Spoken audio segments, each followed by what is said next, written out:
أعوذ بالله من الشيطان الرجيم. يا أيها الذين آمنوا كتب عليكم الصيام كما كتب على الذين من قبلكم لعلكم تتقون.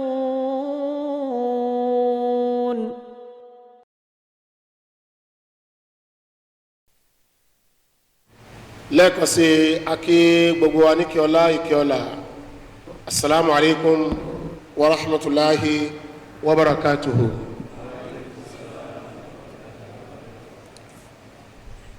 Agbede tí ọ̀pọ̀lọpọ̀ wa tí wọ́n máa ń gbójú sókè retí òun náà ni adé yìí tí a ó láǹfààní láti béèrè àwọn ìbéèrè oríṣiríṣi tó máa ń tawọ́ tasẹ̀ nínú ọkàn wa láti gbọ́ wọn yé sí nínú kókó tí wọ́n bá jẹmọ́ àwọn ìbéèrè náà jẹmọ́. Yálà aka àwọn ẹsẹ̀ Al-Qur'ani kan tàbí aka àwọn ìtumọ̀ wọn tàbí aka àwọn ẹ̀lá wọn, yálà náà àwọn ẹ̀lá Hazrati Muhammad alayhi salam tàbí tàwọn khulafa tàbí àwọn ìwé wọn kan láka tàbí ìkànnù wà sí wa la gbọ́ tàbí ọ̀rọ̀ Hazrat Khalifat Masih kan òun náà la gbọ́ tí ò yé wa tó, tí a rò pé a nílò àgbọ́yé sí lórí irú àwọn kókó bẹ́ẹ̀. Ohun tí ìjókòó yìí tó wà fún rèé, ohun tá a sì ní ìrètí nìyẹn. Pápá àwọn ìbéèrè tí ó yẹ pé ó máa jẹ́ ká dàgbà sí nínú ìgbàgbọ́ tó sì máa jẹ́ ká dàgbà sí nínú ìgbésí ayé wa nípa tara. Ohun tí àgbékalẹ̀ ìbéèrè àti ìdáhùn tí ó wà fún nínú ètò ìjọ wa rèé. A dúpẹ́ lọ́wọ́ Ọlọ́run Ọba ipa tó láǹfààní sí ètò gbogbogbò yìí ní ọdún yìí, kí Ọlọ́run Ọba kí ó má fi èyí ṣe ìkan tó kù ní ìgbésí ayé ẹnìkankan wa. A ní àǹfààní láti gba àwọn ikọ̀ àwọn àfáà tí Ọlọ́run Ọba sì tún yọ̀ǹda òye àti ìmọ̀ fún ní ìpínlẹ̀ Èkó, tó sì jẹ́ àwọn náà ní adarí iṣẹ́ àwọn àfáà ní ìpínlẹ̀ Èkó níbí. Tí má bẹ̀rẹ̀ láti ọ̀kan lọ́hùn apá àláfíà mi làwọn mẹ́tẹ̀ẹ̀ta jókòó sí. Tí má bẹ̀rẹ̀ láti ọ̀kan lọ́hùn ẹni tó wà ń bẹ̀ ni Mukarram Abdul Samad Lawal Sahab. Àwọn ni àfáà fún ẹkùn Ìkòròdú, Lagos Island, Ìbẹ̀jú Lẹ́kí àti Àlímọ̀ṣọ́ pẹ̀lú Ìpájà Ìyọ̀bọ. Àwọn ẹkùn tí àwọn ń ṣàkóso iṣẹ́ àfáà níbẹ̀ nìyí. Mọ́físà ẹ̀bá sálámù sáwọn ará ilé. Assalamu alaikum wa rahmatullahi wa barakatuh. Wa alaikum assalam wa rahmatullahi wa barakatuh. Akínkù dìde ẹ káàbọ̀ sórí ètò yìí. Ẹni tí ó jókòó lẹ́gbẹ̀ẹ́ ọ̀tún wọn ni Mukarram Abdul Qahar Olówómísà. Àwọn ni wọ́n ń ṣàmójútó iṣẹ́ àwọn àfáà nínú ìjọ wa fún ẹkùn Agége, fún ẹkùn Lagos Mainland, ẹkùn Ẹ̀pẹ́ àti Festac. Ìṣẹ́yìnsà ìrànṣálàmà sáwọn ará ilé. Assalamu alaikum wa rahmatullahi wa barakatuh. Wa alaikum assalam wa rahmatullahi wa barakatuh. Bákan náà ni ọwọ́ ọ̀tún wọn tí wọ́n jókòó sí ẹ̀gbẹ́ mi pẹ́kípẹ́kí bí Mukarram Abdul Hakim Sulaiman Sahab. Àwọn ni wọ́n ń ṣàmójútó iṣẹ́ àfáà nínú ìjọ fún ẹkùn Òjòdú àti Mòwe Ìbàfò. Assalamu alaikum wa rahmatullahi wa barakatuh. Wa alaikum assalam wa rahmatullahi wa barakatuh. Mẹ́rin ni àwọn alákòóso wọ̀nyí, àmọ́ àwọn mẹ́ta nínú wọn ni wọ́n wà ń bí. Ẹni kejì, ẹni kẹrin wọn ni wọ́n mójútó ẹkùn Badagry. Jazakumullah, akíyín káàbọ̀. Lórúkọ yín akí àwọn bàbá àti àwọn màmá wa àti àwọn ẹ̀gbọ́n àti àwọn àbúrò tí wọ́n fẹ́ wá béèrè ìbéèrè oríṣiríṣi lọ́wọ́ wa kí Ọlọ́run bá kí ó ṣe àgbọ́yé wa ní ìrọ̀rùn. Orúkọ tèmi ni Muhammad Qasim Oyekola. Gẹ́gẹ́ bá a ṣe sọ, ẹ jẹ́ kí a gbìyànjú láti béèrè àwọn ìbéèrè tó máa mú kí ìdàgbàsókè kó dé bá wa nípa ìgbàgbọ́ àti nípa ìdàgbàsókè tara àti ìwà ọmọlúwàbí. A ti ní àwọn ìbéèrè kan ní àkọsílẹ̀ láti orí fọ́ọ̀mù tá a fi ránṣẹ́ sí wa lórí ẹ̀rọ amáyélujára.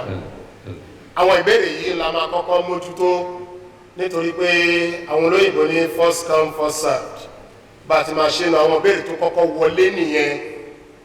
For the benefit of those who might not have understood Yoruba language and also to carry them along, we have introduced our guests after having greeted all of us with salam. We have introduced our guests who have come to give answers to our various questions that might be coming from our recitation of the Holy Quran, reading of the Holy Quran's meaning, tafsir, ahadith, books of Prophet alayhi salam, or books of Khulafa, or by listening to several lectures in the Jamaat. And these questions should necessarily border on how to grow our faith, our moral rectitude, and our physical being. So we have already named them, mentioned their names. We don't need to repeat them. The three of them are well known to all of us. So, once again, we are welcome to this important session. Ìbéèrè alákọ̀ọ́kọ́ ní àyín, with the existence of Khalifa in Ahmadiyyat, this is from Alakoko Jamaat, can we still have Mujaddid? Let's not forget the saying of the Holy Prophet sallallahu alaihi wasallam that a reformer will be coming every 100 years. I need an explanation. Oníbèrè yìí tó wá láti Alákòókò Jamaat ní Agége Circuit.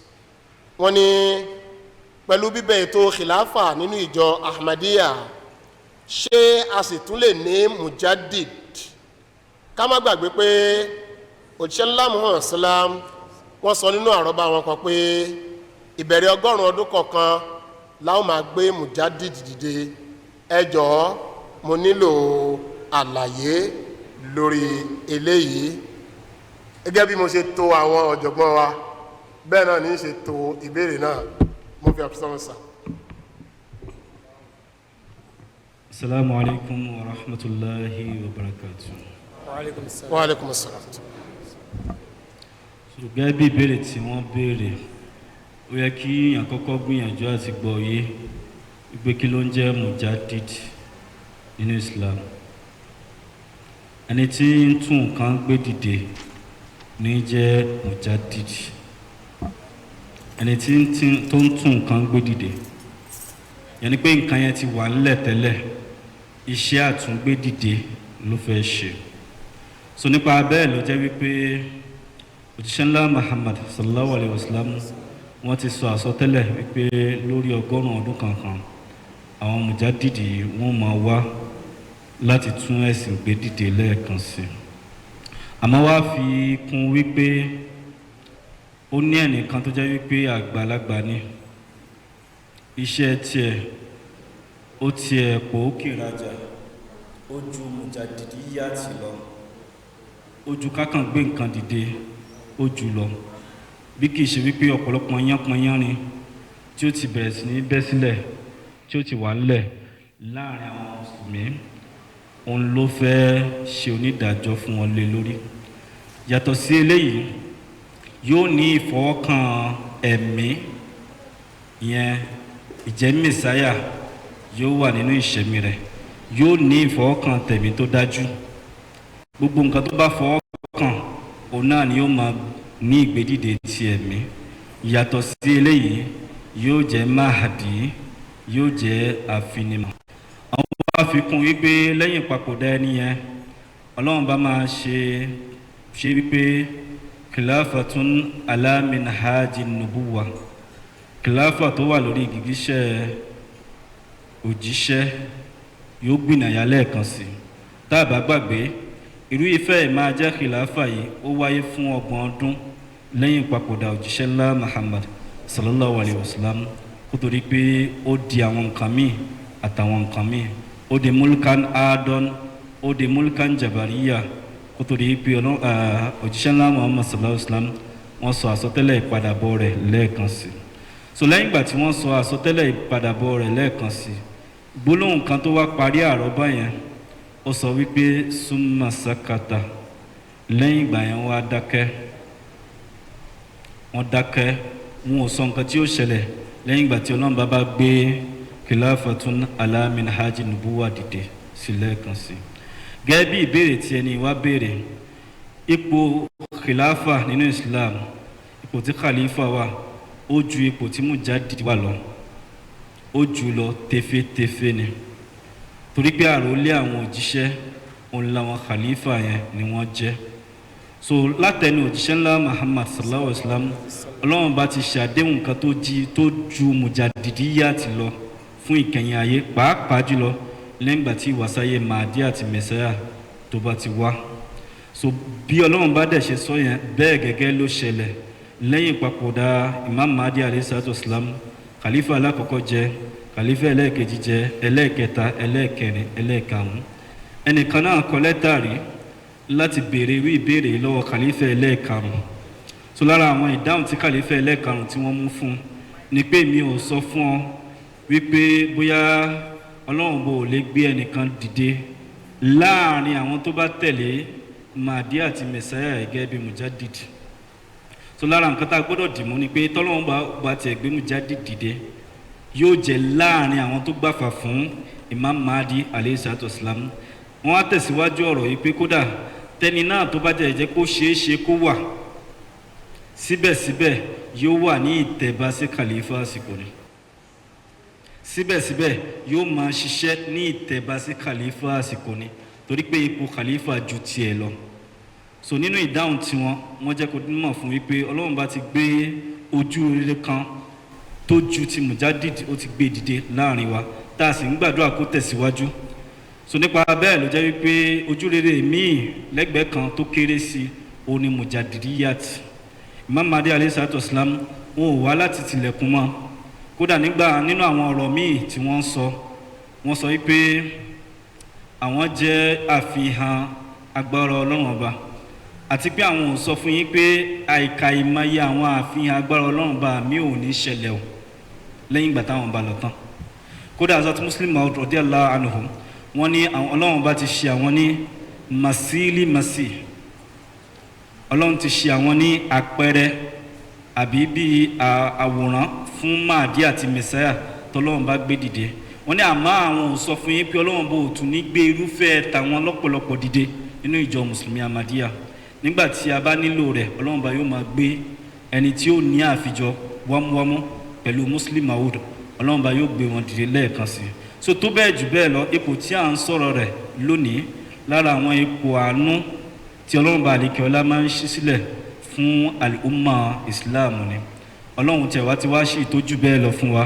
nínú ìjọ mùsùlùmí Ahmadiyya torí bẹ́ẹ̀ a sọ pé bóyá Ọlọ́run bá tì í àmọ́ tó bá tiẹ̀ máa wáyé ẹni náà bóyá lórílẹ̀‐èdè ibi tó bá wà àbí níbi tó bá wà ní sàkání ibi tó bá wà yóò máa ṣiṣẹ́ tiẹ̀ lọ àmọ́ yóò wà lábẹ́ gìgìríṣẹ́ khalifa àsìkò yóò wà lábẹ́ àṣẹ khalifa àsìkò ni so eléyìí ó yẹ kí a gbọ́ yé dáadáa jazakumullah. jazakallahu khairan mọ́físà ṣé a lè sọ pé khalifa fúnra wọn náà ń ṣe iṣẹ́ tí mujadid wáyé wá ṣe. jazakumullah.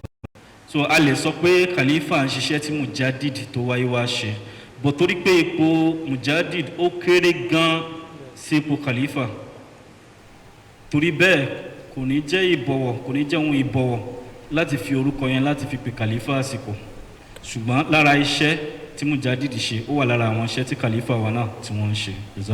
jazakallahu khairan ní ṣókí tí wọ́n ṣàlàyé fún wa ni pé òdodo ni ọ̀rọ̀ ànábì wa Muhammad salam yẹn àsọtẹ́lẹ̀ yẹn òdodo ni àmọ́ a gbọ́dọ̀ gbọ́ yéké wípé Ọlọ́run fúnra ẹ̀ kò ní takora ẹ̀ òjíṣẹ́ Muhammad sallam wọn sì ní takò ara wọn nígbà tí Ọlọ́run bá ti ṣàdéhùn méjì èyí tó lágbára jù nínú àdéhùn òun náà tó sì ní bùkún ju kejì lọ tí ó bá ti wá sí ìmúṣẹ òní ó máa lékè tí èyí ni tí ó kéré sí ipò tí ètò khilafa àti mujaddid ipò tí wọ́n wà síra wọn nìyẹn so kí a má jẹ́ kí mìmí mi ọkàn wa nípa títẹ̀lé khalifa kí mìmí má sì mi ọkàn wa pẹ̀lú ìgbàgbọ́ tá a ní nínú Hazrat Imam Mahdi alayhi salatu wa salam bí mujaddid tó jẹ́ orúkọ yẹn gangan ló bá gbèrú kì í ṣe èèwọ̀ kó wáyé àmọ́ bó bá ti wáyé abí àkóso khilafa òun náà ni ó máa wà níbàámu pẹ̀lú ọ̀pọ̀ àwọn àkàwé àti ọ̀rọ̀ míì nínú àwọn òjíṣẹ́ ńlá Muhammad sallallahu ta'ala alayhi wa sallam. The question is, we have already read the question, and the brief answer to it is that a mujaddid is that person who has come to give new face or new spirit or to renew something. So in Islam, a mujaddid is one who has come to reinvigorate the religion of Islam anew. But again, Holy Prophet Muhammad and the Holy Quran have also prophesied the coming of Khilafah after prophethood. And we should also remember that Holy Prophet Muhammad also prophesied the coming of Hazrat Masih Maud alayhi salam, whose fulfillment is the reason why we are here today. And that is Hazrat Mirza Ghulam Ahmad alayhi salam, who has also declared that he is a manifestation of Allah the Almighty, and many more of Allah's manifestation will continue to come in the future.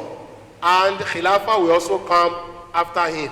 Even if a Mujaddid comes anywhere in the world, whichever corner any Mujaddid comes, it will also still be under Khilafah, because the status of a Khilafah or a Khalifa is higher and much higher than that of Mujaddid. So we like to recommend for us to also read further a book of Hazrat Khalifat Masih Salis, Hazrat Khalifat Masih III, Rahmatullah alayhi, Mujaddid and Khilafah. It is there on Al-Islam. Let's download the book and read it further for better and forward understanding on this concept. Afẹ́yàn lórí kókó yìí, àyàn yìí kan náà àwọn ìwé Hazrat Khalifat Masih kẹta, Rahmatullah alayhi fún wa tí wọ́n kọ lórí Mujaddid àti Khilafah, bọ́n ṣe fi wọ́n wéra wọn àti àwọn àlàyé wọn lẹ́kùnrẹ́rẹ́. Ó wà nínú ìwé náà, ó wà lórí Al-Islam, lórí ẹ̀rọ amáyélujára ìjọ yìí ti gbogbogbò ti ìjọ yìí lágbàáyé. Ẹ jẹ́ ká lọ download ẹ̀. Ó wà lábẹ́ àwọn, ó wà ní library lábẹ́ àwọn ìwé tó jẹ́ ti Khalifat Masih kẹta, Rahmatullah alayhi. Àárẹ̀ ẹ̀kúnrẹ́rẹ́ àlàyé lórí ẹ̀ àti bí mọ́físà wọ́n ṣe ṣe ní àlàyé fún wa. Jazakallahu khairan. Ya mọ́físà. Assalamu alaikum wa barakatuh. Láfikún Uzur Sermon June 10, 2011. Uzur Sermon June 10, 2011. Khilafat and Mujadidiyya. Òun ni tápíkì Uzur Sermon yẹn láfikún. Jazakumullah. Lára àwọn tá a tún lè kà láti lè jẹ́ kó tún yé wa sí khutuba za Khalifatul Masih ayadawulahu ta'ala bin Nasir al-Aziz ti ọjọ́ 11 oṣù kẹfà ọdún 2011. Inshallah, so Jazakallah mọ́físà pẹ̀lú àfikún tí ẹ ṣe fún wa. A lérò pé àlàyé òun ó kún àwọn ìtọ́kasí tí wọ́n lè ṣe fún wa, á jẹ́ kí ó tún yé wa sí dáadáa. Jazakumullah. Ìbéèrè kejì tí ó wá sí ọ̀dọ̀ wa, what is the Islamic point of view on the issue of ghost husband? Kí ni òye Islam àbí ojú tí Islam fi wo ọ̀rọ̀ ọkọ ọ̀run tán Mukarram olówó mísà kí ni Islam sọ nípa ọkọ ọ̀run? Jazakallah. Assalamu alaikum wa rahmatullahi wa barakatuh. Wa alaikum salam. Àwọn kọ́kọ́ wà tó jẹ́ pé Ọlọ́run ọba ò gbé sí wa lágbádá, àwa fúnra ara wa la pòròjẹ́ẹ̀tì ẹ̀ bẹ́ẹ̀. Pàápàá jùlọ nílẹ̀ Yorùbá láti bí àwọn fíìmù oríṣiríṣi eléyìí tá a wò. Nínú Islam, ọkọ ayé nìkan ni Islam recognize, kò sí nǹkan tó kan Islam pẹ̀lú ọ̀rọ̀ ọkọ ọ̀run. So gba wa tá à ń wo àwọn fíìmù yẹn tẹ́ pé fíìmù la fi ń lògbèsè ayé wa, àbí fíìmù la fi ń ṣètò ayé wa ẹ jẹ́ kí a mọ̀ wípé ó máa da ọpọlọ wa láàmú ni so ní ṣókí òun náà ni pé kò sí nǹkan tó ń jẹ́ ọkọ ọ̀run nínú Islam ọkọ ayé òun náà ni Islam recognize jazakumullah. jazakallahu khairan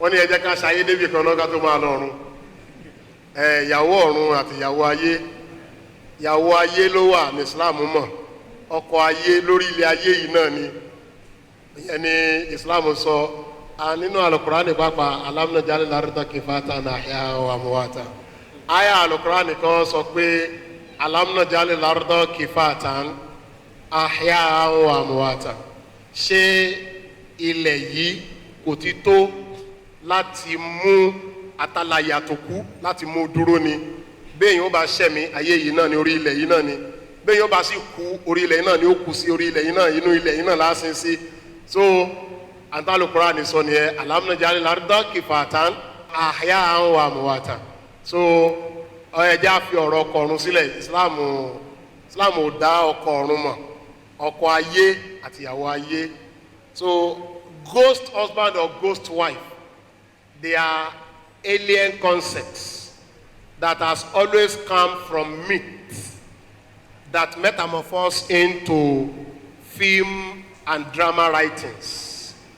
So we should, mission servers advise us not to, live our lives according to films or according to dramas or according to myths.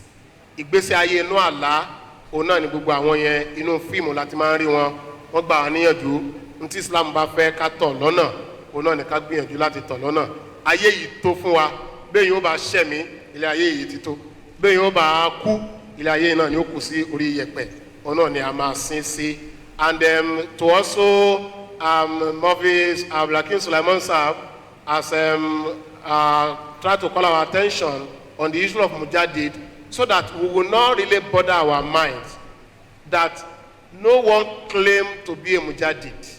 According to Hazrat Khalifa Masih III, in that book as referenced, no one claims Mujadid. People only refer them to be Mujadid because it is not by appointment or divine appointment like prophethood. So we should not bother ourselves that, 100 years of Hazrat Muhammad alayhi salam, of his 100 era of Hazrat Muhammad alayhi salam has already elapsed. Between when did he lay the claim? Let's come from 1889, when Ahmadiyya started, to 1989, when we celebrated 100 years. So that we now start to look for a Mujadid from year 2000. No. So we should not trouble our mind. The right understanding of it should be taken from what Mufti Sahab has said earlier. Jazakumullahu khairan. Can one use inhaler can someone who is doing itikaf in a mosque and he heard there is a public lecture which the Jamaat is hosting like a mile to the mosque, can he attend as a mu'takif? Ǹjẹ́ ẹni tó ń ṣe itikaf tí ó wá gbọ́ pé wá sí ìta gbangba tíjọ náà gbé kalẹ̀ ìjàmàdí àgbé wá sí ìta gbangba kalẹ̀ ṣé ó lè lọ síbi wá sí ìta gbangba yẹn bí ò bá ju bí ibùsọ̀ kan sí méjì lọ kó kúrò ní itikaf kó wá lọ kópa nu wá sí ìta gbangba ṣé ó lè lọ gẹ́gẹ́ bí mu'takif? Mufti Abdulhakeem sir. Assalamu alaikum warahmatullahi wabarakatuh. Àkọ́kọ́ tí gbọ́dọ̀ yé wa ni wípé itikaf kò kí ń ṣe ààyè kan tó ṣe pé a lè jáde ń bẹ̀, kò ń ṣe prison túbú tàbí pé irọ́ kò gbọ́dọ̀ rọrùn ẹ̀wọ̀n ń ṣe bẹ́ẹ̀. Mo kàn fẹ́ fún wa ká lè mọ̀ ní torí tá a bá ṣe ìdáhùn yẹn kó má dàbí pé wọ́n ti ní dandan a gbọ́dọ̀ kúrò nínú itikaf. Àkọ́kọ́ àwọn ìgbà wa Hazrat Aisha radiyallahu anha tó fìdí ẹ̀ múlẹ̀ wípé Ànábì Muhammad sallallahu alayhi wa sallam wọ́n á máa jáde nínú itikaf wà. Bákan náà Hazrat Sofiya ìyàwó Ànábì Muhammad sallallahu alayhi wa sallam ó ṣe àlàyé fún wa pé àwọn ti lọ kí wọn ní mọ́sálásí lásìkò kan tí wọ́n sì sin àwọn jáde. Kódà tó bẹ́ẹ̀ gẹ̀ débi pé wọ́n bá àwọn ànsọ́rí sàábé méjì kan tí wọ́n kọjá tí wọ́n sì ṣí aṣọ lójú títa wọn fi hàn wọ́n wípé àwọn ìyàwó mi ni ẹ wò ó. àyè lè fi yé wa wípé à ń jáde kúrò ní itikaf láti ṣe àwọn nǹkan kan kò sí aburú ń bẹ̀. Bákan náà nínú fikul masi Hazrat Muhammad alayhi salam wọ́n jẹ́ pé yé wa wípé kò sí aburú pé à ń gba atẹ́gùn níta kódà tó bá lé débi pé èèyàn ṣàìsàn kódà èèyàn lè lọ kí wọ́n lo gbólóhùn sakh dururot ìtumọ̀ ẹ̀ ni pé làlúrí tí ó nípọn. Lábẹ́ náà ni wọ́n ti wá ṣe àlàyé fún sàábì kan tó jẹ́ lọ́yà à ń pè ní Hakim Fadluddin lórúkọ sàábì yẹn. Sàábì yìí ṣe ìtìkáf lọ́wọ́ ni ó wá di ìrọ̀lẹ́ ní wọ́n wá rí pé ó ṣàwọlé padà lẹ́yìn asiri bàbá ìmúlẹ̀ gbà lọ Hazrat Muhammad asalamu wà ní mọ́sálásí lásìkò yẹn wọ́n ní mo lọ kóòtù láti lọ ṣe kéèsì kan ni Muhammad asalamu sọ tó bá mọ̀ pé o ní kéèsì nílò wá ṣe ìtìkáf fún o nílò ẹ̀ tó fi yé wa wípé pẹ̀lú ìyànda tó wà ń bẹ̀ fún wa láti pé a lọ gba atẹ́gùn ta àbí àwọn kan tó máa pa á lára kan àbí kankan tá a fẹ́ yanjú asáré yanjú ẹ̀ síbẹ̀ náà àwọn ìkójánu ó wà ń bẹ̀ pé a ṣe ìdí public lecture nìkan àárín kiri àwa sọ di afẹ́ bí pàtì ẹ̀ sí ní tìkáf rárá ìyẹn ò sí ń bẹ̀ kò bá mu fúnde eléyìí lábẹ́ ìkóni níjànú yẹn náà ni pé kódà kí public lecture ń gan kó jẹ́ ẹgbẹ́ mọ́sálásí ìwọ tó wà ní itikaf ìyàtọ̀ gbọ́dọ̀ wà láàrin ìwọ àti ẹni tí kò ṣe pé kíni tí kò sí ní itikaf ká wá sọ ọ̀rọ̀ pé à ń ṣe débi pé wá sí máìlì kan nǹkan tá ń pè máìlì àfi wáyà tẹ́ni ò bá understand máìlì ló kù ó bu àyà ó pọ̀ jù bẹ́ẹ̀ lọ irúfẹ́ nǹkan bẹ́ẹ̀ yẹn ó wà lábẹ́ àwọn ìkóni níjànú tó yẹ kí a máa ṣọ́ tó dẹ̀ yẹ kí a sára fún ìsọ̀rọ̀. Wa Islam jazakallahu khairan. For people sitting in itikaf, there are some relaxations for them. To sit within the vicinity of the mosque is not forbidden because we are not through itikaf in prison, not at all. But despite all those relaxations, there should be some cautions. Through what Hazrat Muhammad alayhi salam told one of his companions who was also sitting in itikaf in a year and went ahead to attend to a court case. Prophet alayhi salam cautioned him, since you already knew that there will be a court case for you, why then sitting in itikaf? So leveraging on this, so going for a public lecture, even if it is not too far from the mosque, there should be some difference between you sitting in itikaf and people who are not sitting in itikaf. So we should caution ourselves and do according to what itikaf desires or requires of us. Jazakumullah. Yes, sir. Bismillah. Assalamu alaikum warahmatullahi wabarakatuh. Wa assalam. Gbogbo ẹni tí ó bá fẹ́ ṣe itikaf gbọ́dọ̀ mọ̀ wípé òun fẹ́ yàtọ̀ fún àwọn ọjọ́ mẹ́wàá tó ń fẹ́ lò nínú mọ́sálásí. Yàtọ̀ sí pé èèyàn jáde síta, ẹni tó bá ń ṣe itikaf ẹjọ́ ẹ̀ gbọ́dọ̀ pẹ̀ pẹ̀lú Ọlọ́run kì í ṣe pẹ̀lú ọmọ èdè èèyàn. Ní àwọn táwọn ṣe itikaf táwọn mọ̀ fún níbi téèyàn bá wọlé itikaf a máa ní kó bá wa ṣàdúrà, a máa fún ládùúrà, a máa fún wọn ládùúrà kan bá wa ṣe. Ìdí ni wípé a expect wípé ohun táwa ń rí níta àwa tá jáde síta àwọn ò rí, ohun táwa ń sọ táwa ń láǹfààní àti rojọ́ káàkiri àwọn ò rí. In fact àpẹẹrẹ ìtìkáàfù tó lọ́n bá fún wa nípa ànábì Yahya alayhi salam nígbà tó lọ́n bá ṣàlàyé fún wa nígbà tó ń béèrè nǹkan lọ́dọ̀ Ọlọ́run ọlọ́ba ní ó máa farasin fún ọjọ́ mẹ́ta, má béèyàn sọ̀rọ̀ for 3 days. Kì í ṣe pé tí a bá ṣe ìtìkáàfù má bá èèyàn sọ̀rọ̀, ohun tó lọ́n bá fẹ́ fàyọ́ bẹ́ẹ̀ ni pé èmi Ọlọ́run ni kó máa bá sọ̀rọ̀ jù, ọ̀pọ̀lọpọ̀ ọ̀rọ̀ ẹ̀ èmi Ọlọ́run ni kó máa bá sọ.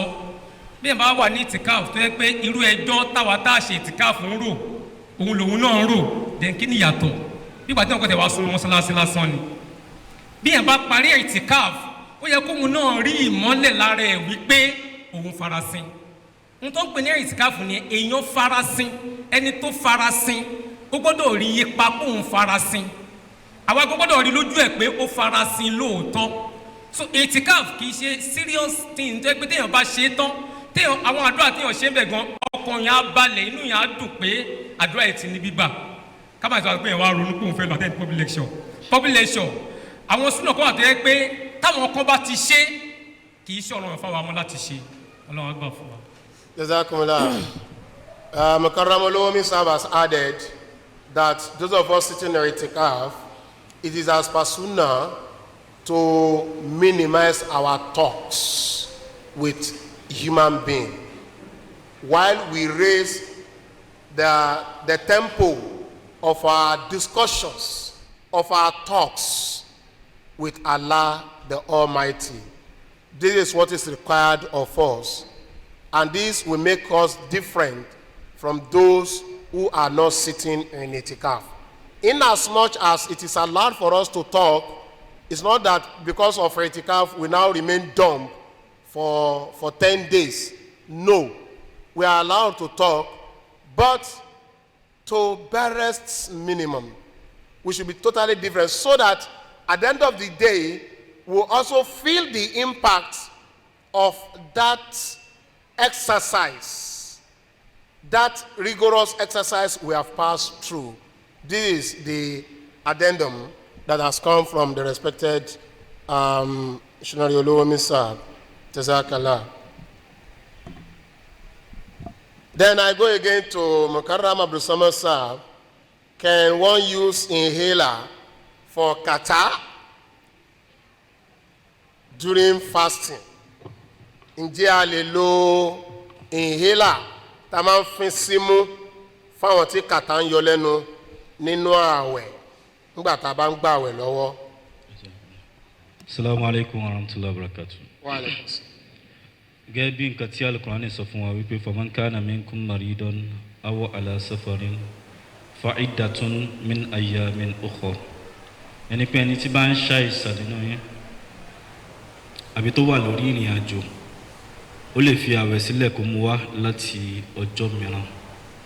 So nígbà tí ẹnìkan béèrè lọ́wọ́ Imam Mahdi alayhi salatu wassalam nípa ìlò irúfẹ́ àwọn kan báyìí, so Imam Mahdi alayhi salatu wassalam wọ́n sọ wípé tẹ́niyẹn bá lè lò láàárọ̀ kùtùkùtù nígbà tí bá ń jẹ sàárì rẹ̀ kó lò, then tó bá lè lò láṣálẹ́ nígbà tí bá ń ṣinú kó lò. Ohunkóhun tí ó lò tí ó wọ àgọ́ ara rẹ̀ lọ ó tó láti bà àwẹ̀ jẹ́. Tó bá jẹ́ wípé wọ́n kàn fún ní kírìmù kan ni láti fi para àbí nǹkan kan láti fi pa ojú, ìyẹn ṣe gbọ́. Àmọ́ ohunkóhun tí yóò bá lò nínú àwẹ̀ tí ó wọnú àgọ́ ara rẹ̀ lọ kò láǹfààní láti lò. Àti pé nǹkan tí ó ń ṣe yẹn àìsàn ní lẹ́gbẹ̀ẹ́ kan tó bá ti ń fà wípé kì í ṣe pé ó lè lo oògùn láàárọ̀ nígbà tí bá ń jẹ sààrì nìkan àbí ó lè lo oògùn yẹn náà nígbà tí bá ń ṣinú bí a ṣe bí kàtà lásán ni. Ẹni tó bá jẹ́ kàtà lásán ẹ fín tẹ́ bá ti ń jẹ sààrì yìí kẹ̀sì fín tẹ́ bá ti ń ṣinú náà tó bá jẹ́ kàtà lásán. Tó bá jẹ́ kàtà lásán kò yẹ kó jẹ́ pé gbogbo gbà lẹ́mọ̀ mú oògùn ẹ̀ káàkiri lẹ́mọ̀ fi símú, so ti da àìsàn nìyẹn. Ẹni tó bá sì ti ń ṣàìsàn Ọlọ́run ní kó fà àwẹ̀ sílẹ̀, so èyí tó sàn òun náà ní kíyàn gbọ́ràn sọ́lọ́run lẹ́nu. So tó bẹ́ẹ̀ jù bẹ́ẹ̀ lọ ohunkóhun tá a bá lò gẹ́gẹ́ bí oògùn tí ó wọnú àgọ́ ara wa lọ nínú ààwẹ̀, Imam Mahdi alayhi salatu wassalam sọ pé léyìí ó tó láti bà àwẹ̀ jẹ́, à ń ṣàìsàn yẹn ká sì fi àwẹ̀ sílẹ̀ ló dáa jù fún wa lásìkò ẹ̀sìn. A brief answer to that question is, according to Hazrat Imam Mahdi alayhi salam, whatever medication that will be applied and will go straight into our system is not allowed during the course of fasting, because Allah the Almighty had already given us a facility to live fasting either while you are sick or you are on a journey. But it can be used during the time of taking sahar or during the time of taking your iftar. On this note, I take us to an answer of Hazrat Khalifatul Masih, Yadawullah Ta'ala bin Nazir al-Aziz, on this kind of question as published by Al-Hakam in Answers to Everyday Issues, part number 53. A doctor from the UK asked Hazrat Amirul Mu'minin, Yadawullah Ta'ala, about the use of treatment methods such as hormone patches, contraceptive implants, hormone depot injections, pain relief gels, deep freeze, and deep eating during fasting. Udhur Ayadawullah Ta'ala, in his letter dated 21st March 2022, provided the following instructions in this regard, and I quote: during the use of any medical treatment while fasting, it is very important to keep in mind some fundamental principles. The first and foremost thing is that Allah the Almighty has commanded the sick and travelers that they should not observe fast in the state of illness or travel, and should complete the missed fast after the recovery from illness or completion of the journey.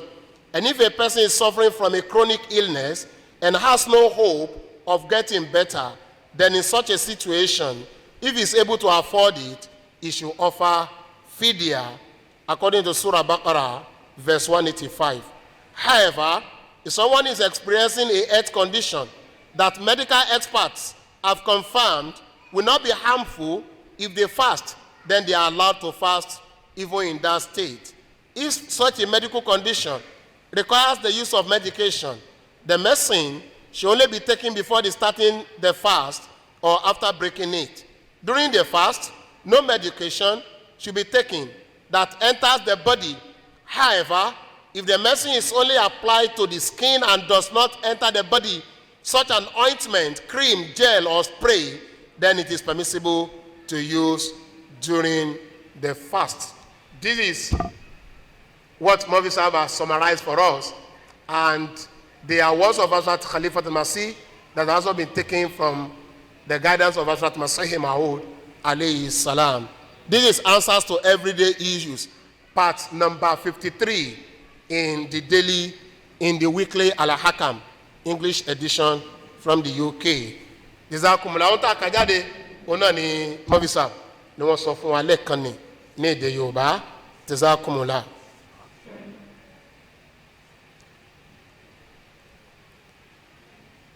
Can someone that is not fasting feed a family member, spread our feeding money among 3 people? This is a question from Festac. Ǹjẹ́ ẹni tí yóò gba àwẹ̀ tó fẹ́ san fídíà ṣé ó lè bọ́ ẹbí tiẹ̀, mọ̀lẹ́bí ẹ̀, kò yànnà náà ẹ̀ bóyá ọkọ, bóyá ọmọ, bóyá ìyàwó, ṣùgbọ́n ẹni tó ń béèrè yìí obìnrin ni. Ó ní ṣé ó lè fi owó fídíà náà kó fi bọ́ èèyàn 3? Olówó mi sà. Ní alákọ̀ọ́kọ́, a ní láti mọ̀ wípé Islam ò fẹ́ kí ká ja Ọlọ́run lólè. Ìjà Ọlọ́run lólè òun ni wípé ọkùnrin tó jẹ́ wípé ẹ̀tọ́ ẹ̀ ní láti bọ́yàwó àtàwọn ọmọ ẹ̀ kò wá láǹfààní àti gbààwẹ̀, ó wá ní fídíà tó ń fẹ́ ṣe ìyàwó àtọmọ òun lòun fẹ́ fi bọ́. Àbí obìnrin tó yẹ kó bọ́ bàbá ẹ̀, tó yẹ kó lára ojúṣe ẹ̀ ni pé bàbá ẹ̀ kó mójútó àbí ìyá ẹ̀, ó wá wò wípé fídíà tí òun fẹ́ ṣe bàbá òun lòun fẹ́ ṣe fún àti ìyá òun. Eléyìí ọ̀nà ìjọlọ́ba ló lè ní ẹ̀tọ́ ẹ̀ ni ohun tó jẹ́ ẹ̀tọ́ ọ̀yàn ordinary lè èèyàn kì í ṣe fídíà lórí ẹ̀. Ohun tó yẹ pé ohun tó yẹ kó o ṣe ni ojúṣe ẹni tó yẹ kó o ṣe, ó wàá fẹ́ náwó yẹn wá wò pé mo sọ di fídíà, ìyẹn ò bá mu. Bó lè jẹ́ pé nínú Islam ó dáa kéèyàn ṣe dáadáa sí àwọn ẹbí yàn. Kódà ní Islam ní ìṣúṣe tí ẹ bá ṣe sí ẹbí yàn ẹ̀san méjì ló wà nínú ẹ̀. Ẹ̀san alákọ̀ọ́kọ́ èèyàn á gba ẹ̀san wípé ó ṣe jù sílẹ̀. Ẹlẹ́ẹ̀kejì á gba ẹ̀san wípé ó ń de okùn ẹbí, kò jẹ́ okùn ẹbí ò tọwọ́ ẹ̀ já, ó ń ṣakitiyan láti de okùn ẹbí. So nítorí ìdí èyí ló wà jẹ́ pé ṣíṣe fídíà fún immediate family kì í ṣe ohun tí ó bá mu ní gbogbo ọ̀nà. Kéèyàn ṣe fídíà fún àwọn aláìní níta. now nínú ìjọ mùsùlùmí Ahmadiyya ètò ti wà má dọ́gbọ́n àrùmọ̀kọ́rọ́ yìí má fún yàn ní 500 naira pátó bó ti ṣe fídíà tí ẹ bá fẹ́ ṣe fídíà nínú ètò standard ni 1000 naira òun náà ló máa san gẹ́gẹ́ bí fídíà so ó níbi tó máa san sí ìwọ san owó yẹn síbi tó yẹ kó san sí ibi ohun tó máa fi ṣe ètò tó máa fi ṣe àwọn tó máa ṣètò lé lórí wọ́n á fi ṣètò fún wọn má zoom má ṣe nǹkan tí ó bá ṣe aláìní tó lè fún lágbègbè má sọ yí pé nítorí pé ebi ń pa àwọn ará ilé mi ebi ń pa àwọn ará ilé ẹ owó sì wà lọ́wọ́ tiẹ̀ tó bá ní ṣe fídíà ṣé tí wọ́n ní jẹun in the first instance so tó bá ti kọ̀rọ̀ fídíà ó ti ní àwọn tí à ń ṣe fún àwọn aláìní náà là ń ṣe fún kì í ṣe àwọn tó yẹ pé a ní ẹ̀tọ́ lé wọn lórí láti ìpìlẹ̀ bó ṣe jẹ́ nìyẹn. Jazakallah khairan. Answer to that question is fidya is meant for the poor, not for your immediate family. Because feeding your immediate family or your relative as may be necessary is your initial responsibility, either the concept of fidya comes in or not. So don't turn the fidya to feeding of your family. And if you should look around for a poor person and give the standard that Jamaat has put down, which this year is 1,000 naira per day in the month of Ramadan, which is 30,000 naira per the whole month of Ramadan. So if you are unable to find any poor, pay the sum to the Jamaat. It may be to your local Jamaat or to national Jamaat. The same sum will be given to an identified poor person that you may even not know. So this is the answer given to that. So our responsibility should not be relegated to the background. We have that responsibility to fulfill either Ramadan or not. Jazakumullah. Can a woman turn down a husband because most times he does not sleep with the woman that is also parting beds with her? He used to turn down the woman when she needs him. In such instance, can the woman also pay the husband back in the same coin? Ǹjẹ́ obìnrin lẹ́tọ̀ọ́ láti sọ pé òun ò dọ́kọ lóhùn nígbà tí ọkọ bá pè é wípé kọ̀rọ̀ yàrá yá nígbà tó jẹ́ pé ọkọ fúnra ẹ̀ ló ti ń ya ibùsùn pẹ̀lú ìyàwó òun náà tẹ́lẹ̀tẹ́lẹ̀ òun náà sì ti ń kọ̀ fún aya òun náà tẹ́lẹ̀tẹ́lẹ̀ bí ó bá wá rìn sóhun náà lára ṣé irú obìnrin bẹ́ẹ̀ ṣó lè kọ̀ fún ọkọ ẹ̀ pé mọ́físà.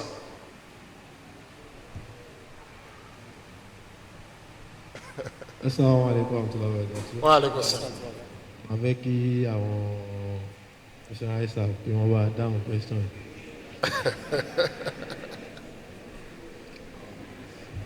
Ẹ̀tọ́ ọkùnrin òun ni láti súnmọ́ ìyàwó ẹ̀. Ẹ̀tọ́ obìnrin òun láti súnmọ́ ọkọ ẹ̀. Bọ́kùnrin ṣe lẹ́tọ̀ọ́ lórí ìyàwó ẹ̀ bẹ́ẹ̀ náà ni ìyàwó náà ṣe lẹ́tọ̀ọ́ lórí ọkọ ẹ̀. Tí ọkùnrin kan bá pa obìnrin kan tì, in fact ṣẹ̀ríà ò fún wa ju ọjọ́ 4 lọ tó lè wò pé nítorí pé wọ́n wò pé tó bá ṣe yẹn kó yẹ kínú ẹ lè rọlẹ̀ láàrin 4 days yẹn. Lẹ́yìn ìgbà yẹn ó ti di àṣejù ó dẹ̀ ti fẹ́ di ẹ̀ṣẹ̀ lé lórí. Irúfẹ́ obìnrin bẹ́ẹ̀ nígbà tí ọkọ ẹ̀ ò súnmọ́ tàbí tọkọ ẹ̀ ò pé òun náà ń wo ọkọ ẹ̀ ràn ó túmọ̀ sí pé ó ti prepare mind ẹ̀ wípé èmi náà ṣe fún ẹ níjọ́ kan. Ìyẹn kọ́ ni àníyàn ìgbéyàwó. Ṣé ní gbogbo àwọn ohun tá à ń ṣe fúnra wa yẹn àníyàn Ọlọ́run ọba fún ìgbéyàwó òun ni àníyàn pé kínú wa dùn. Ṣé rí ká bára wa yóò di ká má súnmọ́ra wa ká má ṣe gbogbo àwọn kíní tá à ń ṣe yẹn àwa ló ń affect health wa gan at the same time. Ọ̀pọ̀lọpọ̀ nǹkan ló fi ń kó bá wa àwọn àsìkò tó yẹ ká lò fún iṣẹ́ wa fún progress wa òun là ń lò fáwọn minor things yìí. So ní ṣókí ni wípé obìnrin ò lè kọ oorun fún ọkọ ẹ̀ nínú Islam àyàfi tó bá jẹ́ wípé ó ń ṣe nǹkan oṣù àbá nǹkan kan wáyé tí ọkọ ò fi lè sùn mọ́. Mo máa ṣe é fún kì í bí ohun tó dáa nínú ìgbéyàwó. Ó máa ń bí wàhálà nínú ìgbéyàwó lọ́jọ́ iwájú ni. So náà tẹ́ pé orúfẹ́ obìnrin bẹ́ẹ̀ á fa ọkùnrin yẹn lọ́lọ́run lọ́wọ́ ni. Níwọ̀n bàgbà tí wọ́n ti mọ̀ pé nígbà tí ò sún mọ́ ẹ ìwọ náà lọ bá nígbà tóun náà wá dé o gbọ́dọ̀ kọ oorun fún un. So gbóhun tóun ṣe nítorí pé àti ohun tọ́kọ àti ohun tíyàwó ṣe nínú ìgbéyàwó oníkálukú ló máa ṣe ṣírò ẹ̀ níwájú Ọlọ́run. Ìgbéyàwó kì í ṣe ọ̀rọ̀ ṣeréṣeré, kì í ṣe ọ̀rọ̀ wípé mo ṣe fún ẹ máa ṣe fún ẹ àjọ máa ṣe fúnra wa à ṣe kà fúnra wa máa ṣe bẹ́ẹ̀ fúnra wa. Ṣẹ̀rí ọ̀rọ̀ ìgbéyàwó ọ̀rọ̀ confident ni, ó ní àdéhùn nínú. Òun náà tẹ́ pé ìgbéyàwó nìkan ló ní kútúbà nínú Islam. Bí àwọn fẹ́ ṣe nǹkan láyé yìí ìgbéyàwó ló ní kútúbà. Bí àwọn fẹ́ ṣe ìkómọ ò ní kútúbà, èèyàn fẹ́ ṣe ní gbogbo àwọn nǹkan tó kù ò ní kútúbà.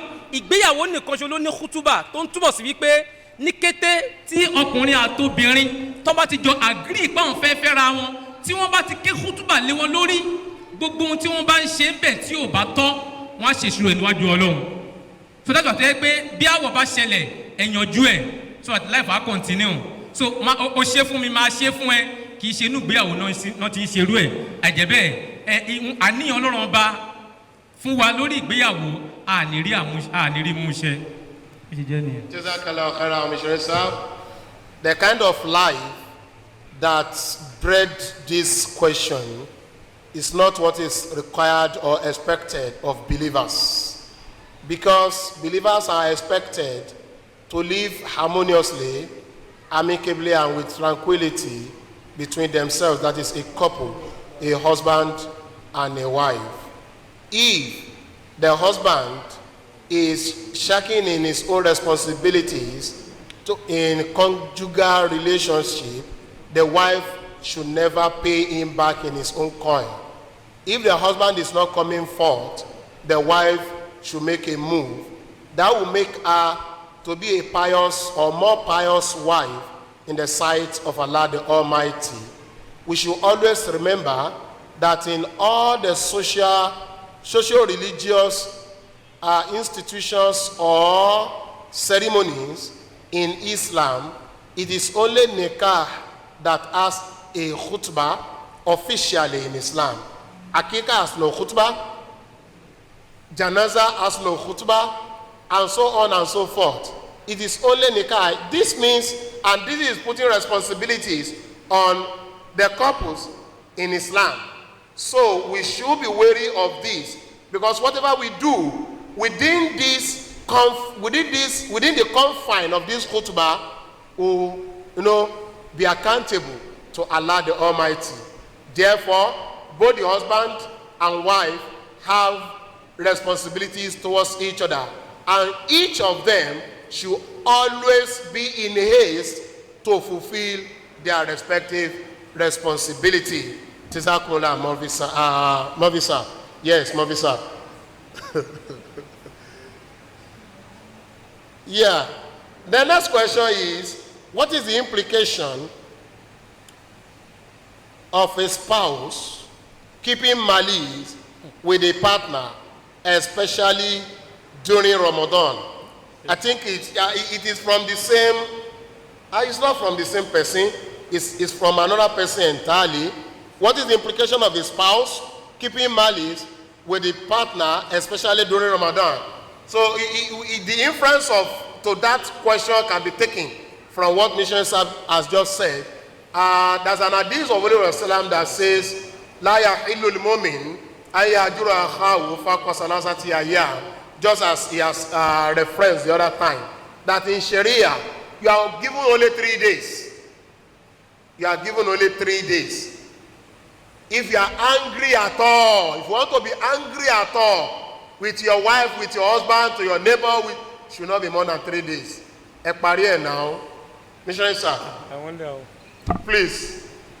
Addendum. This question is an addendum. nílé ayé ọlọ́run ọba ó fẹ́ ká mọ̀ pé èèyàn ni wá ká sì máa hùwà èèyàn. Ẹranko ni wọ́n máa ń sá fúnra wọn, ni wọ́n máa ń bára wọn yòdì, wọn kì í fẹ́ ríra wọn. Ọmọ ẹ̀dẹ́ èèyàn gbọ́dọ̀ ṣèṣe ọmọ ẹ̀dẹ́ èèyàn. Ọlọ́run bá jẹ́ kó yé wa gẹ́gẹ́ bí mùsùlùmí pé á wà á ṣẹlẹ̀. Ṣé Islam is a realistic religion. Láti day one Islam jẹ́ kó yé ká mọ̀ wípé kò sí bá a ṣe fẹ́ ṣe, kò sí nǹkan tó perfect. Ìgbéyàwó perfect. Kódà nínú ilé Muhammad sallallahu alayhi wa sallam á wọ̀ ṣẹlẹ̀ tó fi ń já sí pé èèyàn ni wá. So táwọn bá dẹ̀ ti ṣẹlẹ̀ yíyanjú lọ́rọ̀. Ohun tó fi ń ṣe wá odi tá à ń bára wa yàn tá a lè sùn. Odi tá à ń bára wa yàn tí à ń di ojú kan tá à ń lajú kejì pé bá ṣe ní òdì wá lọ ṣe mí léṣe. Gbogbo àwọn nǹkan wọ̀nyí kì í ṣe ohun tó yẹ kó wà láwùjọ ọkọ àti ìyàwó. So odi yíyàn kò bá a mú. Bó tiẹ̀ wá burú tó wá gẹ́gẹ́ bó tó wá burú títí ọjọ́ kẹ̀yà kan parí ẹ̀ kò dáa nígbà tá a sì nu Ramadan kábàáyé tó wà sọ́nu Ramadan. Ṣẹ́rí ọ̀pọ̀lọpọ̀ wa àmọ́ nǹkan tí wọ́n ń pè ní Ramadan, àmọ́ nǹkan tó ń pè láàwẹ̀ ní oṣù Ramadan, àmọ́ pàtàkì oṣù Ramadan. Oṣù Ramadan tẹ́ pé ẹ̀ẹ̀kan opportunity ní lọ́dún èyàn wá fi ohun tí o tó ẹ máa wá gbá àwẹ̀ ẹ tún máa bára yín yòdì ẹ sì tọ́pẹ́ ń gbá àwẹ̀ ẹ túbọ̀ sí pé ẹ̀mọ̀ tún máa wẹ̀ tẹ́ ń gbà nìyẹn. Reason tá a ṣe ń gbá àwẹ̀ òun ni ká lè jẹ́ olùpáyọ̀ Ọlọ́run ọba ẹni tó bẹ̀rù Ọlọ́run. Then nígbà tá a wá ń gbá àwẹ̀ tá a ń bára wa yòdì then kí ni essence ó túmọ̀ sí pé kò sí bẹ̀rù Ọlọ́run ọba yẹn bẹ̀ bá a tiẹ̀ tijú nǹkan kan ká tijú Ọlọ́run tó ní ká gbà yín ní oṣù Ramadan. Àwa ń gbà wẹ̀ ní oṣù Ramadan tó wá ń bára wa yòdì a sì sọ pé àwa náà ń gbà wọ́n sì ń kí wa pé a kú òǹgbẹ̀ wa lọ́dẹ̀ ń dáhùn a sì mọ̀ pé inú òdì láwà. Kí ni essence iṣẹ́ táwẹ̀ fẹ́ ṣe nígbèsí ayé wa nìyẹn. So àwẹ̀ kò wá ríṣẹ́ yẹn ṣe. So ní ṣókí òun náà ni wípé tí ọkọ àti ìyàwó bá ń bára wọn yòdì oríṣiríṣi àdánwò ló máa ń set in. Mo ti inform nínú case kan tó yẹ pé àwọn méjì wọn bára wọn yòdì fún 5 days mo ní 5 days 5 weeks wọn bára wọn sọ̀rọ̀. Àwọn ọmọ méjèèjì wọ́n sì ń sa iPhone wọ́n sì ń gba owó lọ́wọ́ àwọn méjèèjì wọn sì mọ̀ wọ́n nítorí pé wọn ò bára wọn sọ̀rọ̀. Nígbà tá a yanjú ọ̀rọ̀ yẹn tá à ń lọ làwọn ọmọ yẹn wá bá mi pé àwọn ò láìkì mi fún nǹkan tí mo ṣe.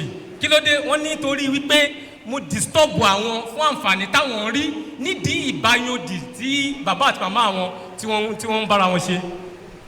Báwo lẹ yẹ ṣe? Wọ́n ní nítorí pé dádì àti mọ́mí ò kì bára wọn sọ̀rọ̀ wọ́n ń bára wọn yòdì. Àmọ́ àlọ́ bá dádì I need 1,000 àbẹ̀wọ́n lè náà ní 20,000 ẹ lọ bá mọ́mí wọn ẹ mọ́mí dá ẹ̀yin lẹ̀ dá dádì àkún wọn ní 20,000 wọ́n ti lọ bá mọ́mí I need 20,000 ẹ lọ bá dádì yín ẹ dádì náà ìfọ̀nà dádì yín ò dá o a tún fọ́ ní 20,000. Báwo wọ́n ṣe yọ straw ti owó àwọn parents wọn tó ṣe ń fà á nítorí pé tẹ́lẹ̀tẹ́lẹ̀ àwọn méjèèjì ìgbà tí wọ́n bára wọn yóò dì tí àwọn bá nídìí nǹkan tí bàbá bá fi 15,000 lẹ́gbẹ́ tọ̀ ìyá ẹ̀ bá fi 5,000 tó kù kún ṣùgbọ́n ní ìsìn wọn bára wọn sọ̀rọ̀ bó ṣe pàdánù ìdùnnú at the same time wọ́n tún pàdánù owó wọn. So ní ṣókí òun ni pé sísọ lọ̀rọ̀ tí nǹkan bá ṣẹlẹ̀ láàrin ọkọ àti ìyàwó ẹ sọ kẹsì yanjú ẹ̀ ẹni tó bá fẹ́ bẹ̀rẹ̀ àwọn nura wọn kẹ bẹ̀rẹ̀ ayín kọ̀rọ̀ sì parí síbẹ̀ ẹ má gbéra yín lẹ́mìí gbóná ẹ má fúnra bara yín nú jẹ́ Ọlọ́run ò ṣètò ìbànújẹ́ sínú ìgbéyàwó àbí táwọn fúnra ta bá fọwọ́ ara wa create ẹ̀. So ní ṣókí òun náà ni pé kì í ṣe ohun tó bá a mú kò pè wá gẹ́gẹ́ bí olùgbàgbọ́ òdodo ó máa ń kó bá ìdàgbàsókè nípa tẹ̀mí wa ni ẹni tá a rí lójoojúmọ́ in fact ó máa ń ṣe ní láàánú wípé nílé ayé lè ní ìwà wa ẹni tá a jọ ń gbé ní gbogbo ìgbà à ń ṣàbúrú sí i àwọn tá a rà ta lẹ́lòmíì ṣe dáadáa sí lọ́pọ̀lọpọ̀ ìgbà eléyìí kì í ṣe ohun tí Islam lẹ́tà tọ̀dọ̀ wa kọ́lọ́njà rẹ̀ kú gbà fún wa. Jazakallah Mr. Sir, if somebody greets you Ramadan Mubarak and you know you are keeping malice with your wife or your husband, it is better not to respond positively because there is nothing Mubarak in that Ramadan of yours. That's the summary of what Missionary Sahib has said. In Ramadan, Ramadan has come to teach us, to remind us of all virtues. So if it is only during the same Ramadan, you're not keeping malice with your family member, your wife, your husband, your friend, or whosoever, then there's nothing that is Mubarak in that Ramadan. So as believers, it does not behove us to keep malice with anybody, not to talk of our wife or husband. It is not required of us. It is not good. It does not give any advantage. In fact, it takes couples who indulge in that into some precarious condition, spiritually, morally, even financially. The situation can extort you. The situation can extort you. So let's be careful and behave like believers. May Allah bless everyone. Is it a sin for me if I break my fast because I was feeling dizzy and weak? Mọ́físà, ṣé ẹ̀ṣẹ̀ ni fún mi bí mo bá já àwẹ̀ mi torí pé òyì kọ́ mi àárẹ̀ sì ti mú mi ṣẹ̀ṣẹ̀ ni bí mo bá já àwẹ̀? Oníbèrè yẹn ló sọ bẹ́ẹ̀ mi kọ́.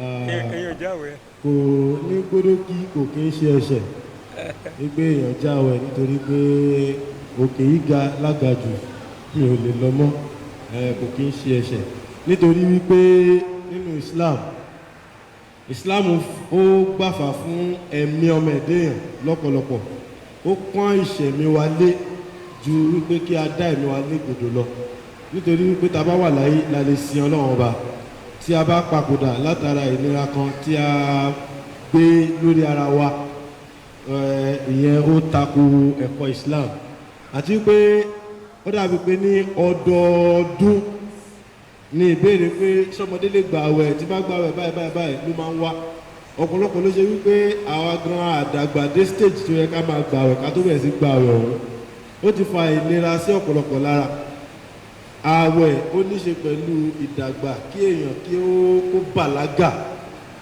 láti san pé mo lè gba àwẹ̀ kódà ẹlòmíì tó jẹ́ wípé ó dàgbà gan tó bàlágà tó jẹ́ ọ̀dọ́ gan ó lè máa gba àwẹ̀ lọ kí ara má lè gbé mọ́ ìgbàláàyè wà fún irúfẹ́ ẹni bẹ́ẹ̀ láti dá a dúró nítorí wípé ànábì sàlámù ní kullukum maridun illa man shafa'ahu Allah gbogbo aná láláàárẹ̀ ọ̀pọ̀lọpọ̀ kan mọ́ ní gbogbo alékíní láláàárẹ̀ àfẹ́tọ́lọ́ọ̀bà àlìkọ́lá tó bá fún ní ìwòsàn kó ń bẹ̀ fún délé ó ṣeé ṣe kéèyàn rò pé òun pé dáadáa tó tọ́ kó jẹ́ pàtó bá ń gba àwẹ̀ yẹn lọ láti pé mi lè parí nǹkan yìí kò sí aburú bẹ̀ nítorí wípé ó ti wà lábẹ́ fàájì tọ́lọ́ọ̀bà àlìkọ́lá tó fúrúfẹ́ níbẹ̀ azàtì Muhammad ẹ̀sọ́lá wọ́n dẹ̀ sọ ọgọ́ fún wa nínú fíkù màsí ìyẹn fíkì wọn wípé ó gbọ́dọ̀ yé wa nínú àwọn 12 principles of fíkà tí azàtì Muhammad ẹ̀sọ́lá tí wọ́n point out ní wípé kéèyàn máa lo bonus tọ́lọ́wọ́n bá fún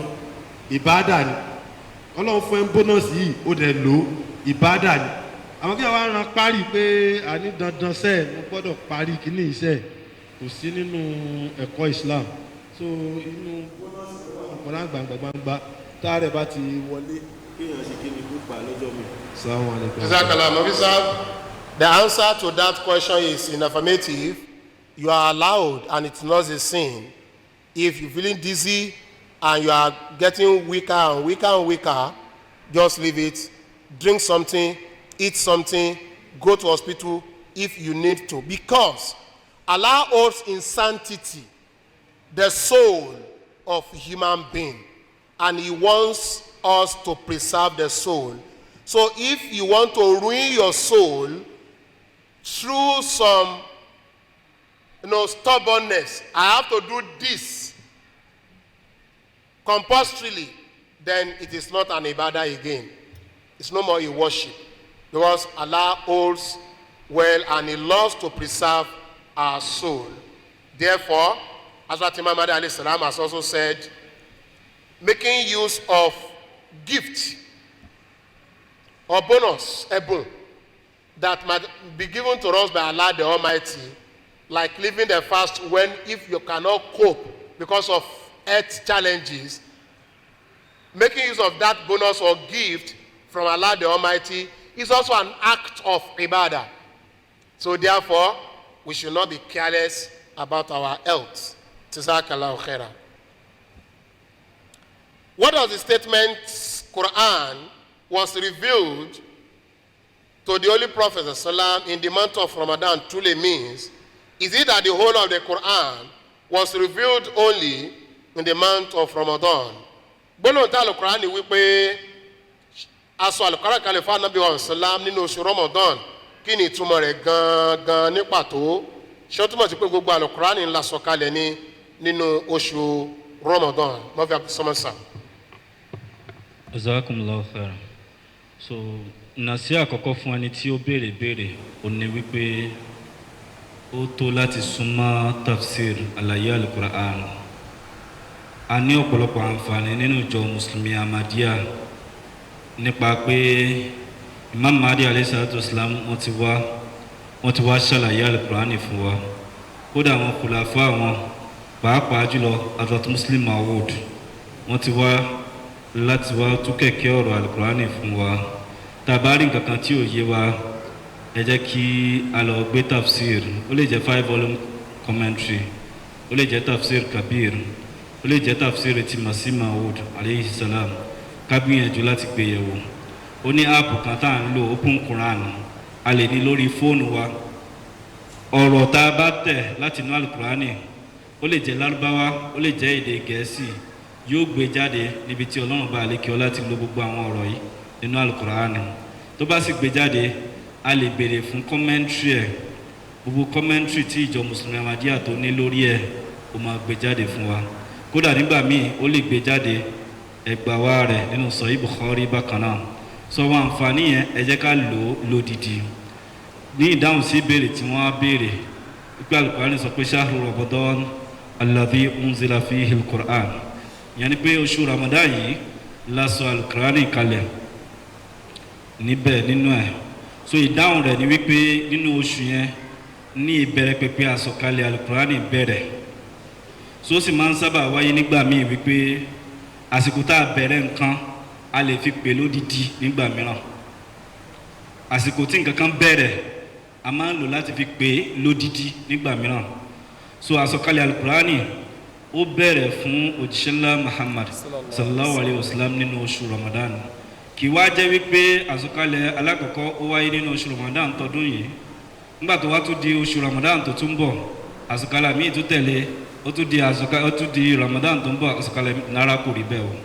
So gbogbo ìgbà tí àsọ̀kalẹ̀ bá ń wáyé, gbogbo ìgbà tó Ọlọ́run bá àlékè ọlá bá fẹ́ ni máa ń sọ àsọ̀kalẹ̀ yìí, ló máa ń sọ kalẹ̀ fún òjíṣẹ́ ńlá Muhammad sallallahu alayhi wa sallam.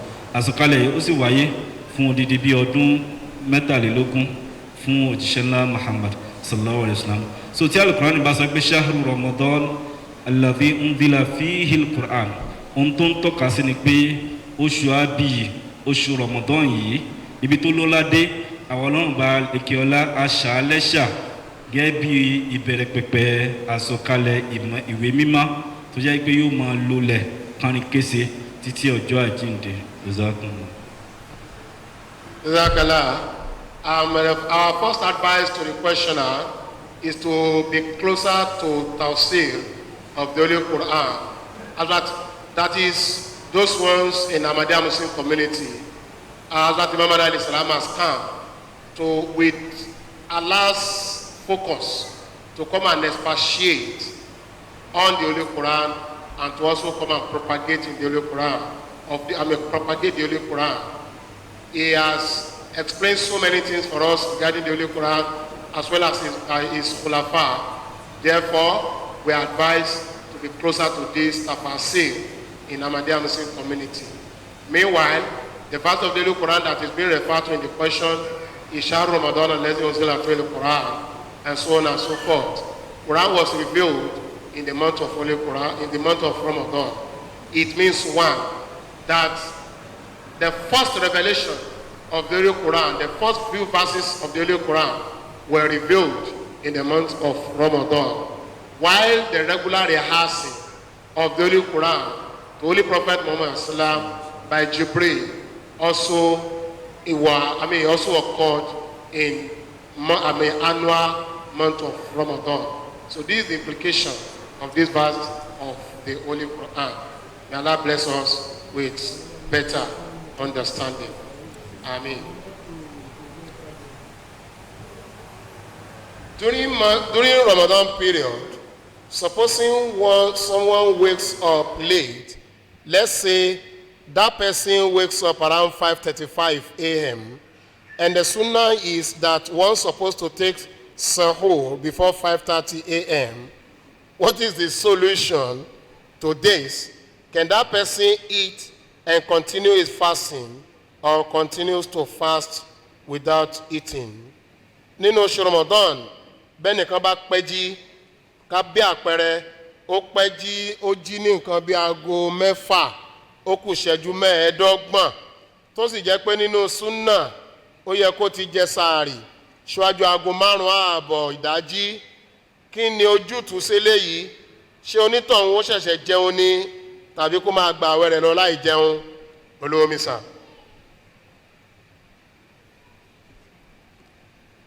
nígbà míì tí a bá ń kọ ìbéèrè a wá sọ pé nǹkan kan súnà ó túmọ̀ sí wípé bí Muhammad ṣe ṣe nìyẹn tí wọ́n sọ pé súnà ni pé ànábì ti ń jẹ sàárì kí bàtà ètò lù èmi ọ̀pọ̀ tó ti rí súnà yẹn o bóyá wọ́n ra aago nígbàáyé Muhammad sallallahu alaihi wasallam kọ́lọ́kọ́ ṣàánú wa wọ́n wulẹ̀ lo àsìkò yẹn láti lè fi regulate bàtà jẹ sàárì dání ohun tó ti gbajúmọ̀ lọ́dọ̀ tí wá ń bí òun ni 5:30 kódà nínú Ramadan ọdún yìí a rí àwọn tó jẹ́ pé nínú ètò títí wọn a ṣe lè jẹ sàárì di 5:35 5:40 nígbà tí àlìfájàre tó máa tó wọlé now ká tó wá jẹ sàárì before 5:30 ó tó wá ní ìtumọ̀ míì tèmi rò bọ́ ṣe ń kàbéèrè yẹn ẹ mọ̀ tó pé èèyàn jẹ́ kéèyàn jẹ sàárì before 5:30 ẹ mọ̀ pé èèyàn lè jẹ sàárì aago mẹ́rin àbọ̀ àbí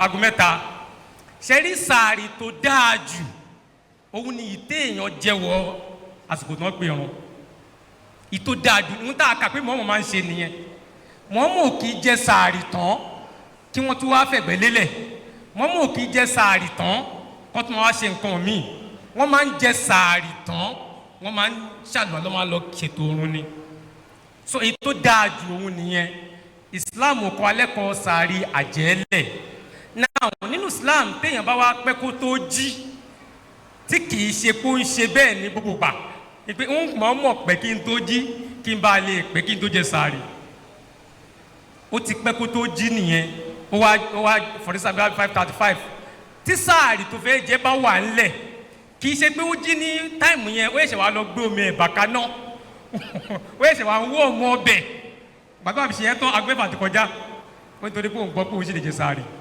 tó bá yẹ pé ohun tó fẹ́ jẹ́ wà ńlẹ̀ láàrin ìṣẹ́jú kan sí méjì ó lè jẹ́ kó sì ṣàlù àlà kó lọ ṣètò wọn ṣùgbọ́n tó yẹ pé nǹkan tó fẹ́ jẹ òsì ńlẹ̀ tẹ́mi ẹ̀ bá gbé ó lè máa gbà àwẹ̀ yẹn lọ ṣùgbọ́n pàtó mú yẹn fẹ́ dáná irọ́ nítorí pé 5:35 ti tiẹ̀ 5:30 ẹlòmíì ni mo bí agẹ́dà analysis yẹn òun ni Islam ṣe pé ọ̀rọ̀ aago fún wa ló ṣe ní títí àlìfájàre máa fi wọlé nígbà míì ẹlòmíì lè wọ mosque bí báyìí kó wo aago títí ẹ̀ kó rí i pé 1 o'clock ti lù kó jẹ́ pé nínú mosque 5 minutes to 1 ṣe ni so irú ẹni bẹ́ẹ̀ tó wá jí ní 5:30 tó wá ní òun jẹ sàárì mọ́ 5:35 5:30 ojókòrò sí ní títí ẹ̀ tó wọ́n rò pé nítòsí ẹ̀mí báyìí so ní ṣókí òun náà ni pé ọ̀rọ̀ ààwẹ̀ ọ̀rọ̀ àníyàn ni ṣùgbọ́n tó wà ń bẹ̀ náà ni pé àwa náà ẹ jẹ́ ká tètè sùn ká bàa lè máa tètè jí in fact téèyàn bá jí nínú òru Ramadan tí ò bá kí tahajjud ó yẹ kínú ẹ bàjẹ́ opportunity ẹ̀kan láàrin oṣù àmì láàrin ọdún èèyàn wá sùn bẹ́ẹ̀ ó wá jí sásìkò sàárì nìkan ó wá jẹ sàárì ó yẹ kínú ẹ bàjẹ́ pé òun miss nítorí pé gbogbo òru Ramadan kọ̀ọ̀kan gbogbo ọjọ́ Ramadan kọ̀ọ̀kan ló ní àlùbáríkà tó retí ẹ̀ òun náà tẹ́ pé lọ́jọ́ kọ̀ọ̀kan nu Ramadan a gbọ́dọ̀ ṣe iṣẹ́ yẹn kó kún bàbá ṣe kí tarawih ká kí tahajjud ká ka Quran ká ṣe jù sílẹ̀ bó tilẹ̀ ń kó kéré mọ́ lọ́jọ́ kọ̀ọ̀kan Ramadan ká ṣe gbogbo àwọn ọ̀bádà yẹn kó pé lọ́jọ́ kọ̀ọ̀kan ká ṣe bẹ́ẹ̀ fún 30 days èèyàn ní ṣe bẹ́ẹ̀ kó má wàá rí orí Ọlọ́run àtàánú Ọlọ́run so ní ṣókí òun náà ni pé ẹ jẹ́ ká máa tètè sùn ká bàa lè máa tètè jí fún tahajjud ẹ má yẹ kó yẹ pé a fẹ́ tètè jí fún sàárì ní tágẹ̀tì wa kí tágẹ̀tì wa jẹ́ pé a fẹ́ tètè jí fún ìrun òru a fẹ́ ṣàdúrà a fẹ́ bẹ Ọlọ́run Ọlọ́run kó gbà fún wa. Sahar or taking of sahar, that is the pre-dawn meal during Ramadan, has essence. It has essence, it has its focus, and it is to be taken immediately before the break of the dawn till the immediate time before the break of the dawn. That's the recommendation of Allah, the Almighty. But if you are unable, the circumstance has taken you to that far. You are unable to take it because you woke up late, as the questioner has said. If you can bear it, you can continue the fasting till the evening. But if you are unable, then you can find some other means. Meanwhile, it is also not as per sunnah of the Prophet ﷺ to eat sahar so early that it will require you to go to bed again. The sunnah of the Prophet is to eat sahar, then you prepare for Fajr prayer. That is sunnah of the Holy Prophet Muhammad ﷺ. Then again, it is also a blessed act to wake up very early in the night and observe tahajjud prayers or tilawat of the Holy Quran and so on and so forth, as zikr, different form, before you even eat your sahar. So go to bed very early in the night after Taraweeh so that you'll be able to wake up very early. We should make sure that no meritorious acts go by without partaking in them, no matter how brief, no matter how little, because every minute of Ramadan counts for believers. Jazakallahu khairan.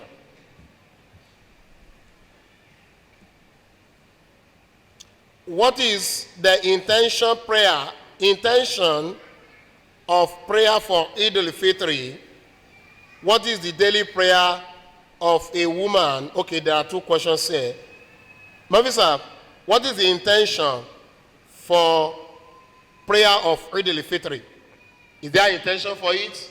Like Nawaitu, maybe that's the word the questioner means. Like Nawaitu. Kí ni àníyàn tó wà fún ìrun Eid al-Fitr bóyá bí Nawaitu, bóyá nǹkan tí oníbèrè tí ń fẹ́ nìyẹn? Assalamu alaikum wa rahmatullahi wa barakatuh. Tí a bá wọnú Al-Qur'an, a rí wípé ààyè tí Ọlọ́run bá lékè ọlá ti sọ̀rọ̀ nípa oṣù Ramadan yìí ní ẹsẹ̀ àwọn abẹ́ ẹsẹ̀ àyà yẹn náà ní Ọlọ́run bá lékè ọlá ti ní a ṣe eléyìí kí ẹ bá lè gbé Ọlọ́run ọba lékè ọlá tóbi látàrí wípé ó tọ́ yín sọ́nà. Fúnde eléyìí àníyàn kan pàtó tá a kọ́kọ́ lè mú jáde láti inú Al-Qur'an, òun náà ni wípé kí a lè mọ oore fún Ọlọ́run ọba látàrí wípé ó ṣe kí ni ó tọ́ wa sọ́nà. Wali tukabbirullaha ala ma hadakum wa la'allakum tashkurun, ìyẹn nínú Suratul Baqarah, Quran chapter 2 verse 186. So àníyàn àkọ́kọ́ fún Eid al-Fitr òun náà ni pé ìmoore fọ́lọ́run ọba tó wá jẹ́ ìbéèrè Nawaitu bí a ṣe máa ń ké àbí tí wọ́n máa ń ké fún àwọn sọ̀làwàt tó kù, yálà sọ̀látù subuhi ni, yálà zuri ni, asiri mọ́gbìbì ṣáà ni. A rí wípé àníyàn oníkálukú èèyàn lè máa lọ sí Eid fún ọdún Eid al-Fitr kó máa dàníyàn zuri àbí kò ṣeé ṣe. Èèyàn sì lè dàníyàn subuhi fún ìrun Eid al-Fitr. Gbogbo alamọ̀ wípé ìrun tí mo ń lọ kí yìí o, ìrun Eid al-Fitr ní. Tá a bá tẹ̀sí wá tẹ̀lé àṣẹ Ọlọ́run ọba àti ọ̀rọ̀ Ànábì Muhammad sallam délẹ̀, tá a bá ti ń lọ Eid láti mọ̀ kí Allahu Akbar, Allahu Akbar, ìyẹn lábẹ́ ẹsẹ̀ Al-Qur'ani yìí, láti máa gbé orúkọ Ọlọ́run ọba ga, láti máa sàgbá fún Ọlọ́run ọba, tá a sì máa ṣe àfọ̀mọ́ fún délé. Láti bẹ̀rẹ̀ náà ni àníyàn wa ló ti dojúkọ Eid al-Fitr. So tó bá jẹ́ wípé lábẹ́ bẹ́ẹ̀ ni ìbéèrè yẹn, àníyàn tó ń bẹ fún ní Kùránì ti ṣe àlàyé fún wa yẹn, àníyàn dúpẹ́ fọ́lọ́run ọba, ìgbórúkọ Ọlọ́run ọba tóbi ni. Assalamu alaikum. The inherent intention for Eid al-Fitr is to glorify Allah the Almighty, to extol His greatness and His holiness, based on the verse of the Holy Quran as recited by respected Maulvi Sahab. Apart from that, no more. And that is what leads to saying takbirat while going to read and during Eid session. If it is repetition of some words like nawaitu this, nawaitu that the questioner expects, then there is no room for that in Islam, according to Sunnah of the Holy Prophet Muhammad sallallahu alaihi wasallam.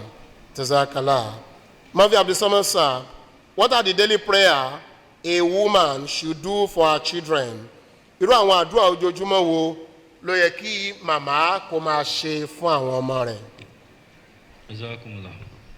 So tó bá yẹ pé ẹni tó béèrè béèrè tó bá yẹ kó gbọ́ wá sí kàlífà tí wọ́n ṣe fún wa ní jímọ̀ tí ó kọjá, yóò mọ̀ pé àwọn àdúrà ó póríṣiríṣi, kódà àdúrà pípa, ṣùgbọ́n èyí tó ṣàrọ̀ gbà ń bẹ̀ ó ní àwọn àdúrà tá a bá nínú Al-Qur'an tó bá sọ̀kalẹ̀ dé fún òjíṣẹ́ ńlá Muhammad sallallahu alayhi wa sallam. Lẹ́yìn àwọn àdúrà yìí ó wá kan àwọn àdúrà kan tó jẹ́ àkànṣe tí ó jẹ jáde láti ẹnu àlùbáríkà òjíṣẹ́ ńlá Muhammad sallallahu alayhi wa sallam nípa níní kìmí. Lẹ́yìn náà ló wá kan àwọn àdúrà tí Imam Mahdi alayhi salatu wasalam tó jẹ́ àkànṣe táwọn náà ti ṣe. So nínú àwọn ọ̀gọ̀ọ̀rọ̀ àdúrà tó wà ní Al-Qur'ani yìí, wàá wo èyí tó jẹ́ kó rọrùn fún ọ tó sì gbọ́ ìtumọ̀ rẹ̀ yìí, wàá máa ṣe. Nínú àwọn ọ̀gọ̀ọ̀rọ̀ àwọn àdúrà tó jẹ jáde nínú àrọ́bọ̀ òjíṣẹ́ ńlá Muhammad sallam, wàá wo èyí tó bá bá tiẹ̀ mú ń bẹ̀, wàá máa ṣe. Dẹ̀ nínú ọ̀gọ̀ọ̀rọ̀ àdúrà tó wà nínú àdúrà tí Imam Mahdi alayhi salatu wasalam tí wọ́n ti ṣe, wàá mú ń bẹ̀, wàá máa ṣe fáwọn ọmọ rẹ̀. Àmọ́ lára yìí kìlọ̀ pàtàkì tí òzòrò tí wọ́n sọ fún wa nínú àdúrà ṣíṣe ó ní pé ẹni tí ń ṣàdúrà ó gbọ́dọ̀ máa ṣe àdúrà wípé gbogbo ilẹ̀kùn ti tì mọ́ òun ni. Ó gbọ́dọ̀ máa ṣe àdúrà wípé gbogbo ọ̀nà ó ti dí mọ́ òun ni. Ó sì gbọ́dọ̀ mọ̀ pé Ọlọ́run ọba Al-Gharij ni ọba tó tó tán tó sì rọrọ̀. Ìyàn bẹ́ẹ̀ lábẹ́ tún bẹ́ẹ̀ ni. Ó ní sọ pé torí pé mo ṣàdúrà lánàá, mo ṣàdúrà ń jẹta, ó jẹ tí wàá sú mi báyìí, tọ́lọ́run ti tó gbàdúrà náà ni. Ó ní sọ bẹ́ẹ̀ o. Ọlọ́run ọba tó rọrọ̀ tó sì dá dúró ni. Ìyàn máa ń bẹ ni. Then kàlífà náà jẹ́ kó dímọ̀ fún wa pé àdúrà tá a máa wí lẹ́nu a gbọ́dọ̀ mọ̀ túmọ̀ rẹ̀ ká sì máa fi ọkàn bá lọ nígbà tá a bá ń ṣe. Mọ́fíìsì àbújálè ní ẹyọ kan méjì gẹ́gẹ́ bí ìrántí fáwọn èèyàn wa. Ó kì lára àwọn àdúrà tí kàlífà wa kọ́kọ́ mú wá nínú wáàsí wọn tó wà nínú Al-Qur'ani tó sì jẹ́ àdúrà tó yá gbóyá jù, kò sí nǹkan tí ò sí ń bẹ̀. Rabbana atina fid dunya hasana wa fil akhirati hasana wa qina azaban nar. So bóyá o fẹ́ dáadáa fún àwọn ọmọ rẹ láyé ń bí, dáadáa alkiyama, dẹni irú dáadáa tó fẹ́ fáwọn ọmọ rẹ o fẹ́ jẹ́ kó jẹ́ èyí tí ó kó bá ti ayé tí ń bọ̀. So lára àwọn gbólóhùn àwọn ọ̀rọ̀ kan tí òzòrò tó fà jáde láti inú àdúrà yìí nìyí pé à ń béèrè fún dáadáa ilé ayé yìí lóòótọ́, àmọ́ àfẹ́ dáadáa tí ó wà kó bá wa tá à ní fi lè rí ojú rere Ọlọ́run bá gbà lálùkìyámà, torí pé ọjọ́ díẹ̀ la fẹ́ lò lé ayé yìí ó sì kéré jọjọ sí ìtì ń bọ̀. So àdúrà yìí ó lè máa tẹnu mọ́ lẹ́yìn irú àwọn àdúrà látọ̀dọ̀ òjíṣẹ́ ńlá Muhammad sallallahu alayhi wa sallam, pàápàá ìtí kàlífà tí mú jáde fún wa náà ó lè mú bẹ́ẹ̀ láti máa tẹnu mọ́. Ó lè wọnú malfuzot àbínú àwọn ọ̀rọ̀ míì bóyá ìwé Imam Mahdi alayhi salatu wasalam, àwọn náà ti ṣàdúrà tó pọ̀ tó jẹ́ pé òun náà ó lè máa tẹnu mọ́. Jazakumullah. Bismillah. Assalamu alaikum warahmatullahi wabarakatuh.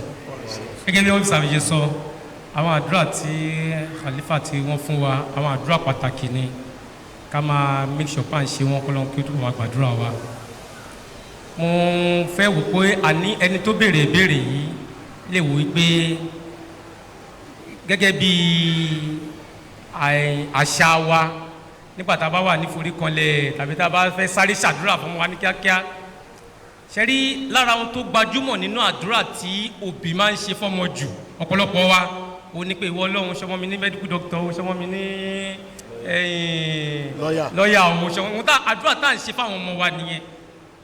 Àdúrà tó sì yẹ ká máa ṣe fáwọn ọmọ wa jù òun ni Rabbi ja'alni muqima salat wa min dhurriyyati. Ọlọ́mọba fúnra rẹ̀ ti sọ fún wa lára àdúrà tó yẹ kóbi máa ṣe fọ́mọ jù ṣọmọ mi lọ́mọ tí ó máa kírun, ṣọmọ mi lọ́mọ tí ó máa jọ́sìn fún Ọlọ́run ṣọmọ mi lọ́mọ tí ó máa bẹ̀rù Ọlọ́run jọmọ́ tí ọmọ wa tó bá di ohun tó léwu kó dà láyé tí ò bá kí ń kírun kó bẹ̀rù Ọlọ́run a lè gbádùn ẹ̀ láyé kò possible àfi kọ́ ọmọ wa níbẹ̀rù Ọlọ́run lára ohun tí ó sì jẹ́ kó níbẹ̀rù Ọlọ́run ni pé kó máa jọ́sìn fún Ọlọ́run so kó pọ̀ nínú àdúrà wa ká máa bẹ Ọlọ́run fún àwọn ọmọ wa ṣe lásìkò tá a wà yìí àpótí ṣàìtọ́ni tá à ń gbé káàkiri yìí kò jẹ́ kí ọ̀pọ̀lọpọ̀ ọmọ fẹ́ kírun mọ́ ó ti gba gbogbo àsìkò ọ̀pọ̀lọpọ̀ wọn ní táìmù mọ́ ló ń tẹ́kí àgbèsí ayé wọn so ká máa bẹ Ọlọ́run bá lé wọn lórí gbogbo ìrìn àjò wọn ní gbogbo àtàwọn ti ń ṣàdúrà wa kọ́lọ́n kó ṣàánú wọn àdúrà kan náà tó wà nínú Kùránì tó lọ́n bá sọ wípé Rabbi u'izuha bika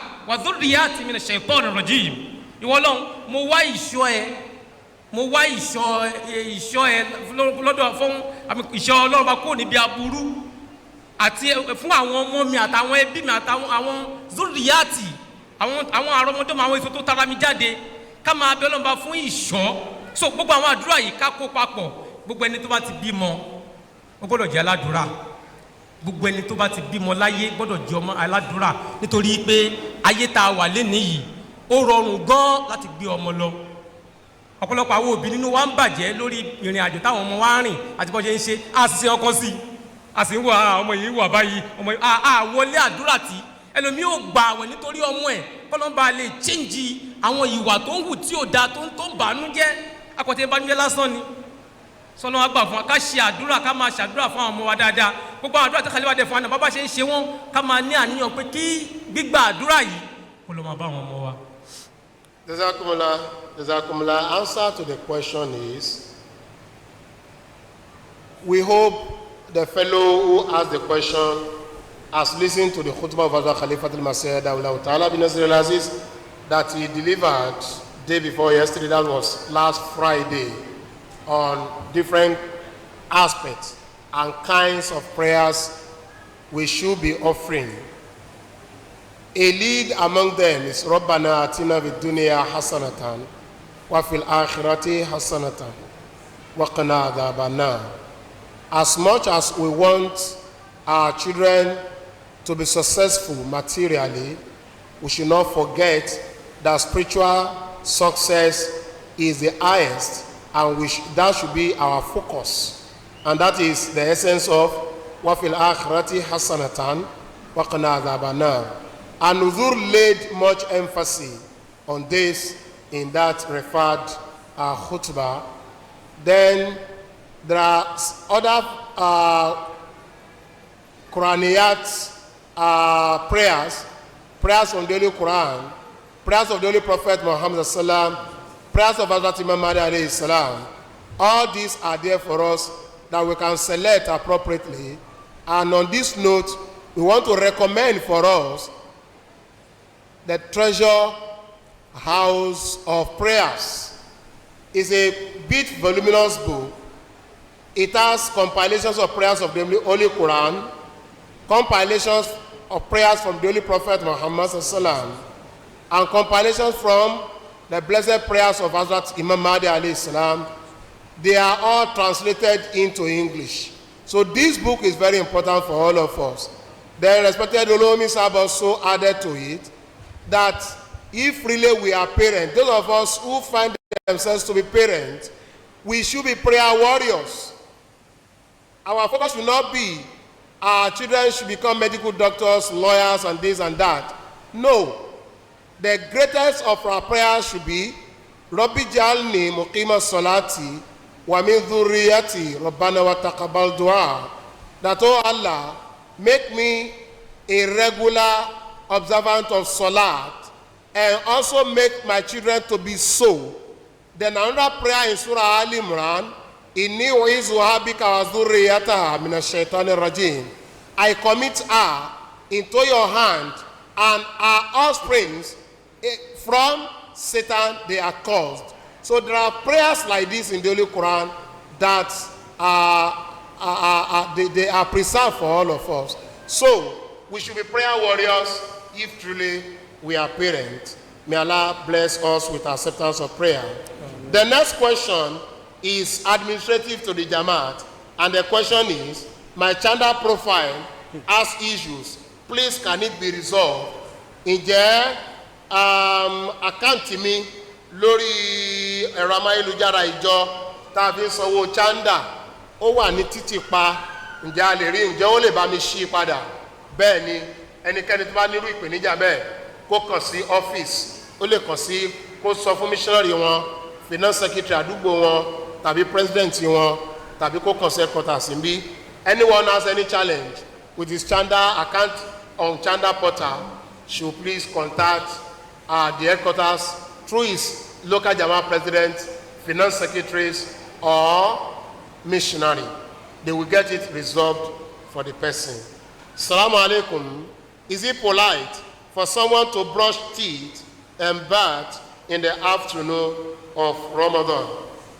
Mọ́bísọ̀. Ǹjẹ́ ó dáa kéèyàn kí brush mọ́lẹ̀ kó fọyín nínú Ramadan tàbí kó wẹ̀ lọ́sàn-án Ramadan? Assalamu alaikum warahmatullahi wabarakatuh. Wa alaikum salam. Tí a bá múra wa padà lọ síbi ìrántí anábọ̀ Muhammad sallallahu alaihi wasallam àti kábàjẹ̀mú láti inú Quran, a wò pé márùn-ún là ń kírun lójúmọ́ àwẹ́ẹ̀kọ́, a sì ṣe àlùwàlá. Níbẹ̀ lábẹ́ anábọ̀ Muhammad sallallahu alaihi wasallam ní láúlá an ashukọ ala ummati, ìbájẹ́ pé kò ní jẹ́ ìnira fún àwọn èèyàn mi, la amartukum bisiwak ma'a kulli wudu, mi ń bá páyín láṣẹ wípé kẹ́ máa fi pákó òrùn yín ní gbogbo ìgbà tẹ́ bá fẹ́ ṣe àlùwàlá. Fún délé anábà mùsùlùmí fún ara wọn, wọ́n gbà wá níyànjú, wọ́n sì nífẹ̀ẹ́ sí wípé kéèyàn máa rún pákó lẹ́ẹ̀márùn lójúmọ́ ní gbogbo ìgbà tẹ́ bá ti ṣe àlùwàlá. Kódà àwọn sàábé kan gbogbo ìgbà tá àlùwàlá bá já náà wọ́n ń ṣe padà, tó tún wọn kan àwọn mi gan wọn máa ṣe àlùwàlá kọjá márùn lójúmọ́. Fún délé ó wà allowed. Ẹlẹ́ẹ̀kejì ni pé the fourth khalifa azabizatọ́ Ahmad rahimahullah, wọ́n ti tún fún wa ní irú ìdáhùn sí irú béèrè yìí báyìí náà, tí wọ́n ń ṣàlàyé fún wa nípa àwọn paste tí a ń lò fi fọ ẹnu, wípé ó dáa púpọ̀ tí a bá lè fi brush àti omi nìkan láti fi fọ ẹnu yẹn, nítorí wípé ọ̀pọ̀lọpọ̀ gbàtà bá lo paste ó máa ń ní residue àbí àwọn nǹkan kan tí ó máa ṣẹ́kù ní ẹnu, tàbí bẹ́ẹ̀ kéèyàn fọ̀ dáadáa débi pé àwọn kan ẹ̀wọ̀n kò ní ẹnu yẹn. Ìbéèrè tó wá wà nílẹ̀ òun ni ọ̀rọ̀ takwa tí kìí ṣe fatwa. A kìí ṣe ọmọdé, a kìí ṣe ọmọ àdá tí ó máa wá ṣe àlùwàlá ní kíkankíkan ní gbogbo ìgbà nítorí pé kí ọ̀hún lè ṣe kíni kó lè tutù díẹ̀. Ìbéèrè ìpayà Ọlọ́run ọba ni. Ọ̀nà ọ̀fun náà wí ni o. Ọ̀nà ọ̀fun náà wí ni o. So ìbéèrè ìpayà Ọlọ́run ọba ni. Èèyàn gbọ́dọ̀ rí wípé à ń ṣe àlùwàlá ni o, à ń fọyín ni o, ìpayà Ọlọ́run ọba ó jẹ́ nǹkan àkọ́kọ́. Náà ìbéèrè kejì ni pé ṣé èèyàn lè bomi sára nínú ọ̀sán àwẹ̀? Kò sí nǹkan tó burú bẹ̀ nígbà tí èèyàn bá ṣe iṣẹ́ tí ó lọ pé a sweat, kí èèyàn máa gbé àágùn yẹn bọ̀ mọ́sálásí láti wá fi ṣe ìjọsìn pẹ̀lú àwọn èèyàn. A rí pé Islam ó kúndùn ìmọ́tótó tó bẹ́ẹ̀ gẹ́ tí ó jẹ́ pé wọ́n pé àtòhó shatrul iman, tí ìgbàgbọ́ àti ìpayà Ọlọ́run bá ń bẹ́ẹ̀ wípé èèyàn bomi sára tí ó wá lanu sí ṣáwà tó máa wá wò pé ẹnìkan kan ò rí mi, torí ibi tí a ti lè ṣàbòsí sí ẹ̀mí ara èèyàn ò nìyẹn. Tí ó bá ti sí yẹn bẹ́ẹ̀ kò sí aburú kankan nínú pé à ń bomi sára. It is allowed to brush. It is also as per Sunnah. Holy Prophet Muhammad sallam does it regularly, and we are also allowed while fasting to also shower. It's allowed, nothing is wrong, as long as we observe taqwa along with it, we fear Allah along with it. May Allah bless our pious intention.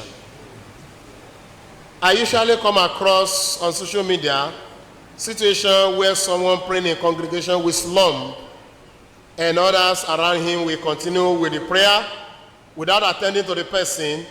One, is this attitude right? Is it not possible that the person be attended to and probably save his life?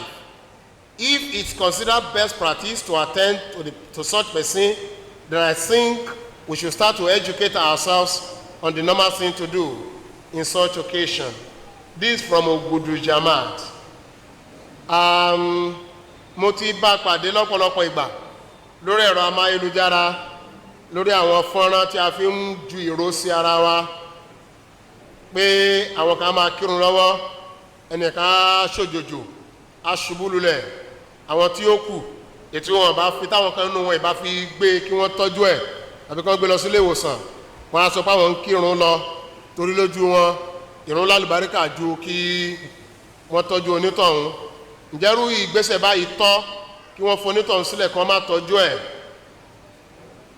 Bí ó bá jẹ́ pé n tó dáa ni ká tọ́jú onítọ̀hún, ǹjẹ́ kò wá ní dáa kí á bẹ̀rẹ̀ sí ní dára wa lẹ́kọ̀ọ́ tí ó bá dirú kí ni ṣíṣe tírú nǹkan bẹ́ẹ̀ tí ó bá wáyé. Wọ́n fi àbùsọ́mọ́sà. Jazakumullahu khairan fún ìbéèrè. Alákọ̀ọ́kọ́ nǹkan tí a gbọ́dọ̀ mọ̀ ó ní pé nígbà tí Al-Qur'ani ń sọ̀rọ̀ lórí iyì tí ẹ̀mí ènìyàn ní, Ọlọ́run bá àlekè ọlá ní wa man qatala nafsan faka'annama qatala an-nasa jami'a wa man ahyaha faka'annama ahya an-nasa jami'a. Ẹni tó bá pa ẹ̀mí kan run, ẹ̀san rẹ̀ ni pé bí ipò pa gbogbo ẹ̀mí run ni. Ẹni tó bá sì gba ẹ̀mí kan là, ó dàbí pé ó gba ẹ̀mí gbogbo ọmọ aráyé là ni.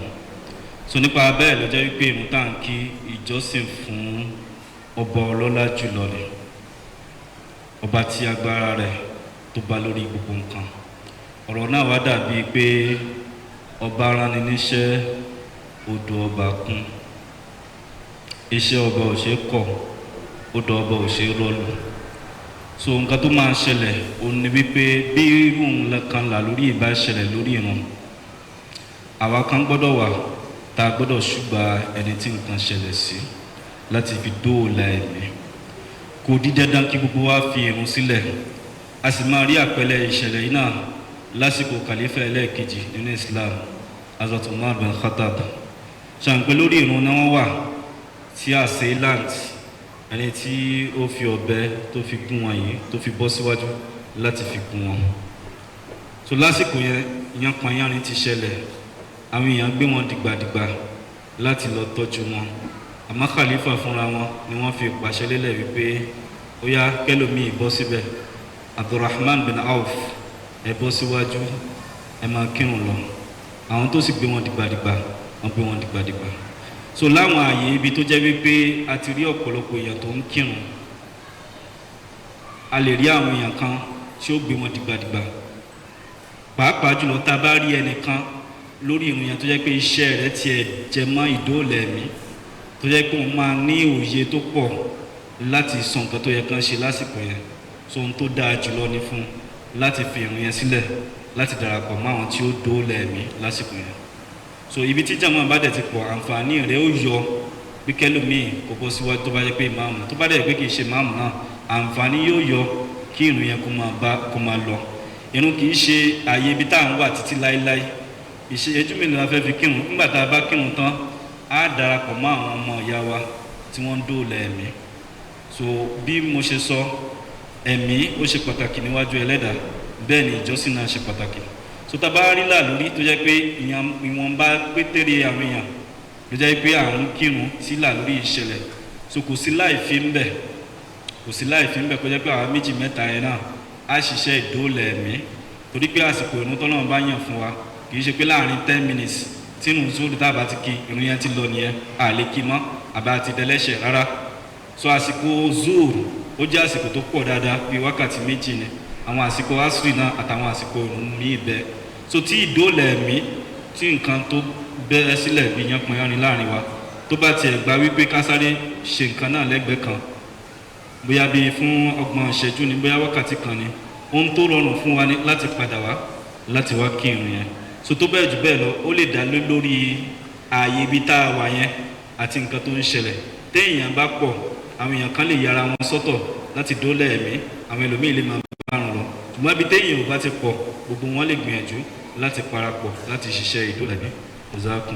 Jazakallah. Mufti, answer to the question is, we have an example from the life of Hazrat Umar, the second Khalifa, after Holy Prophet Muhammad sallallahu alaihi wasallam, when an assailant stabbed him in the course of a prayer, and Hazrat Abraham bin Auf was commanded by the Khalifa himself to continue to lead prayer, to lead people in that salat, while some other people also carry the Khalifa to go and attend to him.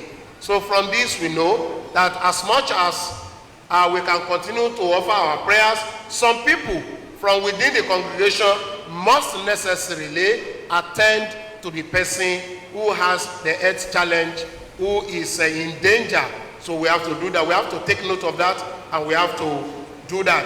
Especially as someone who is a medical expert or a nurse within, or a person whose profession is medical related, should also join the team who will be attending to that person, to assist, to give advice, and some other things like that, because Allah says, he who kills a human being kills the whole of humanity, and he who saves a soul saves the entire humanity.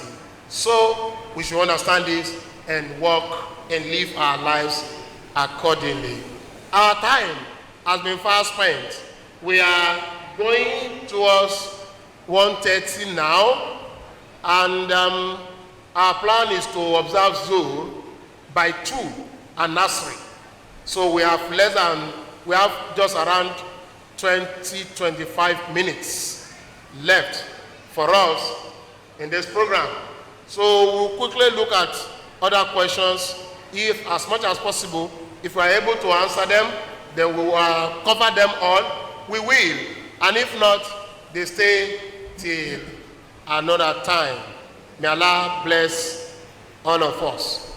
What is the Islamic view on a woman doing family planning for not wanting to have more children because of economic factors?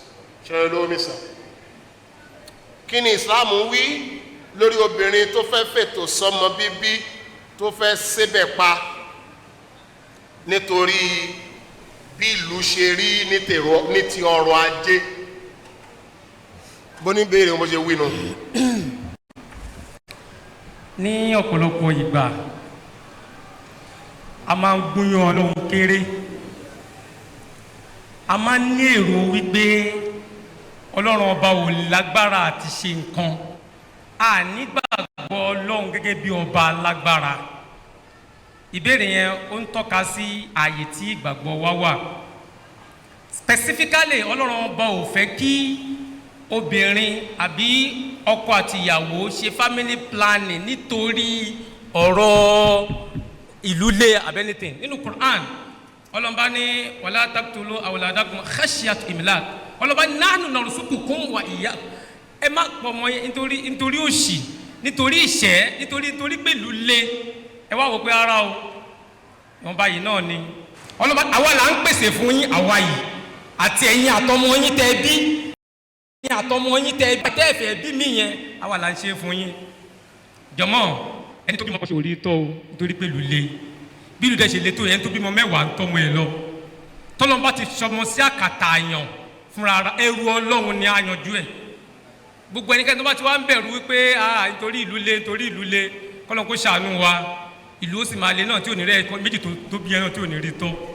Sọ ní ṣókí òun náà ni wípé tó bá yẹ pé àníyàn wa nìyẹn tá a ṣe fẹ́ ṣe family planning, Islam faramọ́. Islam faramọ́. Ṣùgbọ́n tó yẹ pé àníyàn pé bóyá challenge, bóyá ìnira, àìlera, àbí a fẹ́ kí ọdún díẹ̀ wà láàrin wọn, ṣùgbọ́n àníyàn pé yàrá kò sí ohun tó jọ ìlú lé, kò lẹ́ni tí ò pariwo ìlú lé, kódà olówó gan. Èmi mọ àwọn olówó tó yẹ pé wọ́n ní millions of naira lọ́wọ́ tí wọ́n bímọ méjì torí pé lulẹ̀, wọ́n ní millions of naira lọ́wọ́. tó túmọ̀ sí pé àbòsí awulẹ̀fẹ́ fìyẹn ṣe àtẹ̀gùn lásán ni. Gbogbo ohun tí Ọlọ́run bá kádàrá pé ó máa já látara wa, àmọ́ tọ́lọ́run bó ṣe àlùbáríkà sínú àmọ́ tá àmọ́ bóyá èyí tá a búlọ́ọ̀kù yẹn ló máa wá ṣe àǹfààní fún, kódà bíbí ẹ̀ bóyá òun ló máa wá jẹ́ àǹfààní fáwọn tó wà nílẹ̀ àtàgùn fún ara wa sọlọ́n bá ní ètò fún wa ẹ má yẹ ká pílánì lé ọlọ́run lọ́wọ́ ẹ jẹ́ ká gbàgbọ́ nínú ọlọ́run ká dẹ̀ máa bẹ ọlọ́run lórí ohun tá a látọ̀dọ̀ ẹ̀ ká má nírò rí wípé iṣẹ́ tí mò ń ṣe yìí mo fi tọ́jú ọmọ mi ṣé nígbà kòrónà tá a ṣiṣẹ́ ṣáà jẹun ni ṣáà tọ́jú àwọn ọmọ wa ni kí ló dé tí ṣàìtọ́ni ṣe ń kó dẹ́rù òṣì bà wá báyìí ọlọ́ba ní àṣàìtọ́ni àyíndò kó mo lè fákúrọ́ ṣàìtọ́ni ló ń dẹ́rù òṣì bà yìí so ní ṣókí òun náà ní pé Islam fẹ́ kéèyàn nírú àníyàn bẹ́ẹ̀ Islam fẹ́ nítorí Ọlọ́run ẹbí mọ́tọ́ lára kàràfùyẹ.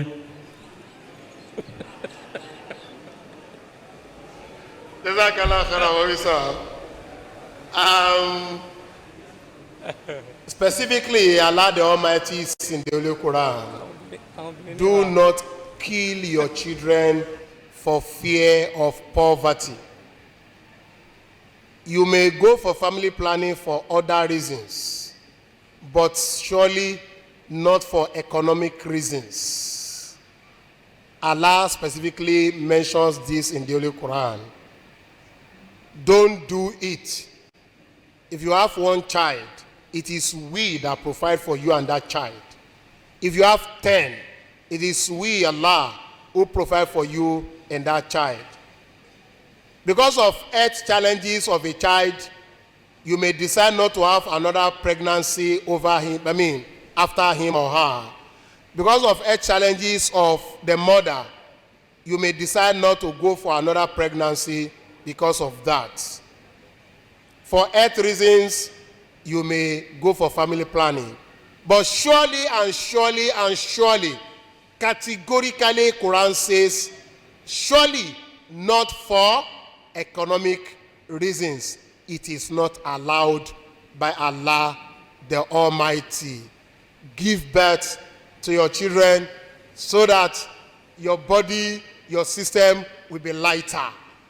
That's the literal translation of what missionaries have, said in his answers to the question.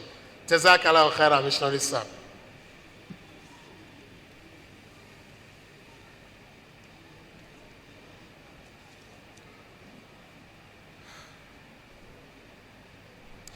Is it obligatory for a married woman to adopt her husband's surname rather than retaining her father's name? Is it mandatory for a woman to undergo a former name change process? Ṣé dandan ni kí obìnrin kó yí orúkọ àjùmọ̀jẹ́, surname ní àjùmọ̀jẹ́, first name ní orúkọ àdájẹ́? Ṣé dandan ni kí obìnrin yí orúkọ àjùmọ̀jẹ́ rẹ̀ tó ń jẹ́ látọ̀dọ̀ bàbá kó yí padà sí orúkọ àjùmọ̀jẹ́ pẹ̀lú ọkọ? Ṣé dandan àbí ṣé ó lè máa jẹ́ orúkọ bàbá rẹ̀ lọ, orúkọ àjùmọ̀jẹ́ pọ̀ pẹ̀lú bàbá rẹ̀? Ṣé dandan ni kí obìnrin lọ ṣèwé pé orúkọ àjùmọ̀jẹ́ òun ti yí padà? Ṣé olówó mi sà?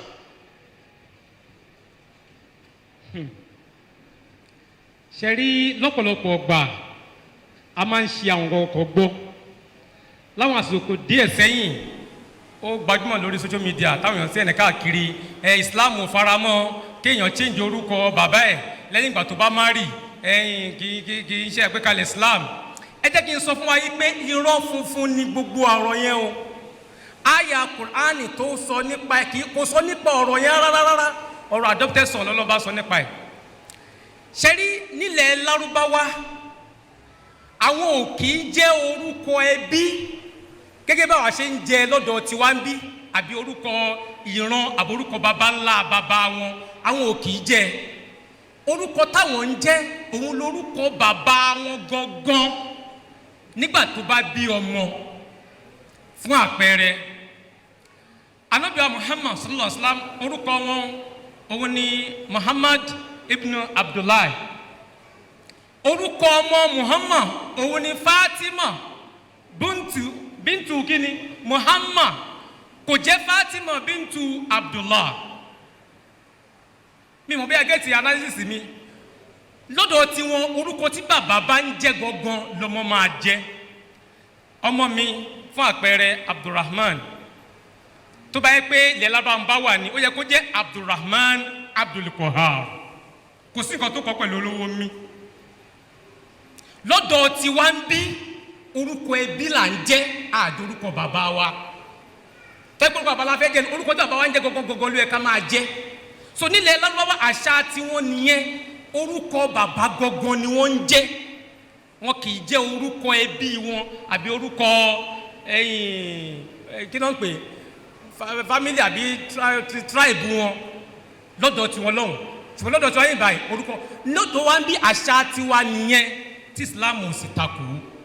So gbogbo ẹnikẹ́ni tọ́tọ́ pé ṣé mo lè change orúkọ mi gbọ́dọ̀ mi fẹ́ change orúkọ mi, orúkọ bàbá mi fẹ́ máa jẹ́ orúkọ bàbá mi lọ, tó bá fẹ́ máa jẹ́ orúkọ bàbá ẹ lọ, orúkọ tí bàbá ẹ ń jẹ́ gọ́gọ́gọ́gọ́ ni ló máa jẹ́, kì í ṣe orúkọ ẹbí bàbá ẹ. Àlàyé tó wà ń bẹ̀ nìyẹn.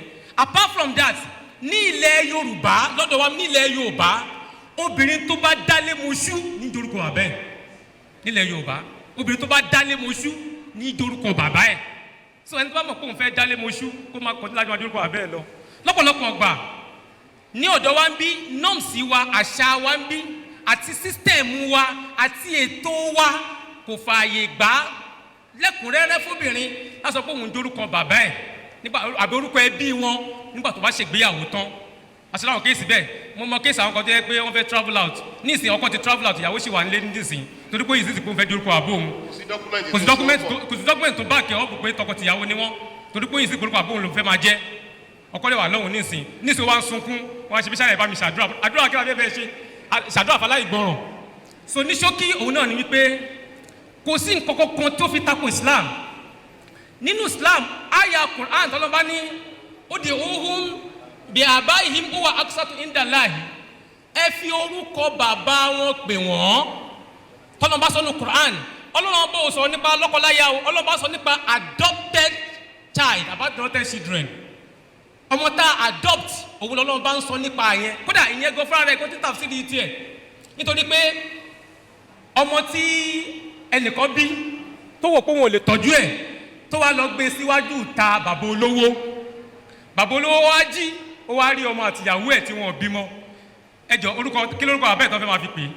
Ta ló mọ bàbá ẹ̀? ẹjẹ́ níbọ̀dì mọ bàbá ẹ̀ ni wọ́n lọ́ọ́ bá wọn forúkọ bàbá ẹ̀ pè é. Ìyẹn òun sọ pé yẹn gan tún ní tàbí sí tiẹ̀ ọ̀rọ̀ ọjọ́ mi nìyẹn. Ṣùgbọ́n ní ṣókí òun ni wípé kọ́lọ́n kó ṣàánú wa, àbòsí òun làwa kìbọ̀ lọ́dọ̀ tiwa ń bí.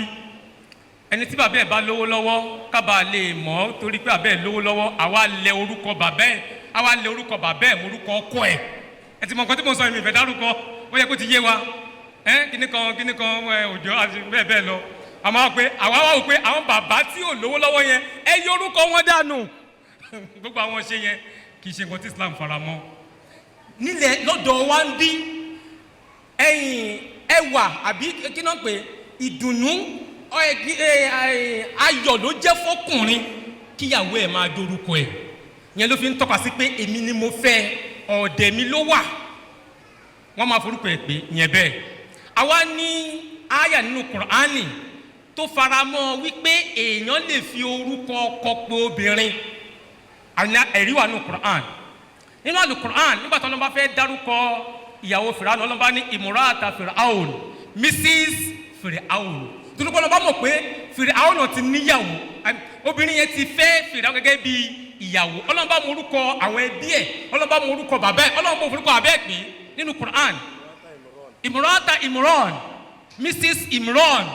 Ọlọ́run bá fi orúkọ ọkọ lọ́lọ́run bá fi pè wọ́n nínú Qur'ani. Ọlọ́run bá forúkọ bàbá wọn pè wọ́n. Ṣọlọ́run bọ̀ mọ̀ pé ní bàbá ni. So ní ṣókí nítorí àsìkò òun náà ni wípé ọmọ wa àwa tá lẹ́nìí àwọn pé àfẹ́ change orúkọ àfẹ́ ṣe anything kò sí ohun tó bàdì nínú ẹ̀. ìyẹn ò sọ wípé ọmọbìnrin yẹn kì í ṣe ọmọ wa mọ́. Tí a bá kú ó lẹ́tọ̀ọ́ sógun wa ní gbogbo ọ̀nà. Ọmọ wa ní ẹ̀tọ́ tá bá lè ṣe sí a sì lè máa ṣe fún ohun tá bá lágbàá àti ká máa ṣe fún. Ohun tó fà tọ́pọ̀lọpọ̀ àwọn obìnrin ṣe ń jàjà yìí ni wípé ní kété tó bá ti ṣe márèjì tán ọ̀pọ̀lọpọ̀ àwọn òbí a máa ń yọ̀ǹda ọmọ wa ni ó ti má rí òjò orúkọ mọ́ ní ìsìn orúkọ ọpẹ ló ń jẹ́ ní ìsìn ó tán ẹ máa yanjú ẹ o mi ò ráyè ti tiẹ̀ mọ́ kò rí bẹ́ẹ̀ ọmọ wa sì ni gbogbo ohun tá a bá lágbára àti ṣe a sì lè ṣe é fún nítorí pé ó sì lẹ́tọ̀ọ́ lórí wa kódà nígbà tá a bá sí láyé mọ́ sọ ní ṣókí òun ni pé ẹ má yẹ ká ṣe àyà Kùránì yẹn gbọ́ ẹ má yẹ ká ṣe àwọn òròrí yẹn gbọ́ ilẹ̀ Lárúbáwá àṣà wọn ni kí wọ́n tó bí Muhammad sallallahu alaihi wasallam àwọn ò kì í fi orúkọ bàbá wọn gangan ṣe wọn kì í fi ṣeré torí akíkanjú ni wọn a máa jà ogun wọn máa ń jà lójú ogun débi pé àwọn ọmọ máa ń fi bàbá wọn máa fi proud ní pé bàbá mi rèé so wọn kì í change orúkọ wọn dájú àtẹ pé ẹ lè gbogbo ọmọ Abubakar ẹ̀yìn orúkọ Abubakar ni wọ́n jẹ́ ọmọ Umar orúkọ Umar ni wọ́n jẹ́ Hafsa bint Umar wọn change orúkọ wọn báwọn ṣe àṣà tí wọ́n nìyẹn kí Islam tó dé. Jazakallah. Mọ́fíìsà wọn sọ àwọn àdéhùn. Jazakumullahu khairan fún ìbéèrè yẹn. So arábìnrin kan fi lẹ́tà kan ránṣẹ́ sí Khalifa àsìkò láti béèrè irúfẹ́ ìbéèrè. Nígbà tí Khalifa ń dá lóhùn, wọ́n sọ fún pé ohun àkọ́kọ́ tó gbọ́dọ̀ mọ̀ ni pé nǹkan tó béèrè yìí kò ní í ṣe pẹ̀lú Sharia Islam. Alákọ̀ọ́kọ́ tó gbọ́dọ̀ yí ẹ nìyẹn. Ohun tó béèrè bí a kò jẹ́ orúkọ bàbá rẹ àbí kò jẹ́ orúkọ ọkọ rẹ kò ní í ṣe pẹ̀lú Sharia Islam. Wọ́n ní o ní choice láti mú nínú méjèèjì tàbí tó bá ní orúkọ míì tó bá fẹ́ máa jẹ́. Wọ́n ní ṣùgbọ́n lára nǹkan tó fẹ́ wò ni pé pàápàá jùlọ nípa orílẹ̀-èdè tó wà bóyá àǹfààní kan máa bọ̀ sọ́dọ̀ rẹ nípa pé tó bá jẹ́ orúkọ ọkọ rẹ àbí bóyá àǹfààní kan máa bọ̀ sọ́dọ̀ rẹ tó sì fẹ́ pàdánù tó bá jẹ́ orúkọ bàbá rẹ lára àwọn nǹkan tó lè wò léléyìí láti fi make a choice ẹ̀ bọ̀ wọ́n ní choice obìnrin ni láti mú orúkọ tó bá wù láti jẹ́ kò ní í ṣe pẹ̀lú Sharia Islam. Jazakumullah. Jazakallahu khairan. This matter is not a religious matter but cultural matter. Cultural matter. Whatever a woman likes to adopt, she is free to do so, considering her situation. But she should consider it when before she concludes whether to bear the surname of the husband or to retain the surname of her father. Here in Africa, we usually adopt family name, not the first name of our father, but family name, common name in the family. That's usually our culture in Africa. But in Arabia, they adopt father's name, direct father's name. Either a female or a male, they bear father's first name as their own surname. So it's a matter of culture, and this is also what Hazrat Khalifa al-Masih Ta'ala has sanctioned, that a woman is free to adopt one. But what will be of advantage to her should be considered when, before she concludes. Mr. Oluomi gave an instance. A couple, were planning to travel abroad. Husband is in there now, while the wife is in here, requesting for prayers and prayers and prayers. Wants to go and join their husband because no document has traced her to the husband, because she does not bear the surname of the husband but the surname of her father. So let's consider it well. Those of us who still have the notion of Japa or Japada, let's consider it well. Jazakumullah.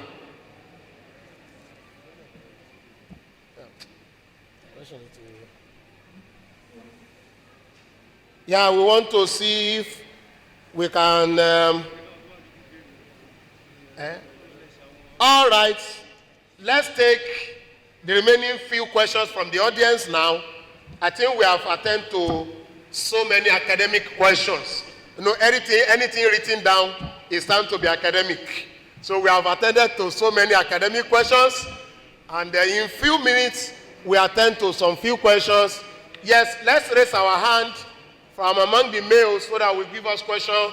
Will not take more than 4 maximally. The brother in cream The brother in blue, and you will ask your questions during question and answer during dance in Ojokoro. And with that person, we cannot see your face, we can only see your hand. Okay, 3. Then, you, Sir Abramonilade, you also ask your questions later. Let's give some other persons who are not in this mosque regularly. Yes, making 4, 5. Yeah, the brother in cream, please come.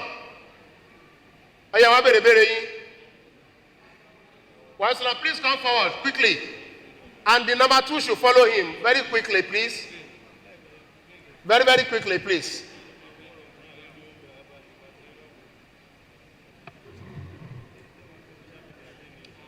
Assalamu alaikum wa rahmatullahi wa barakatuh. Salam.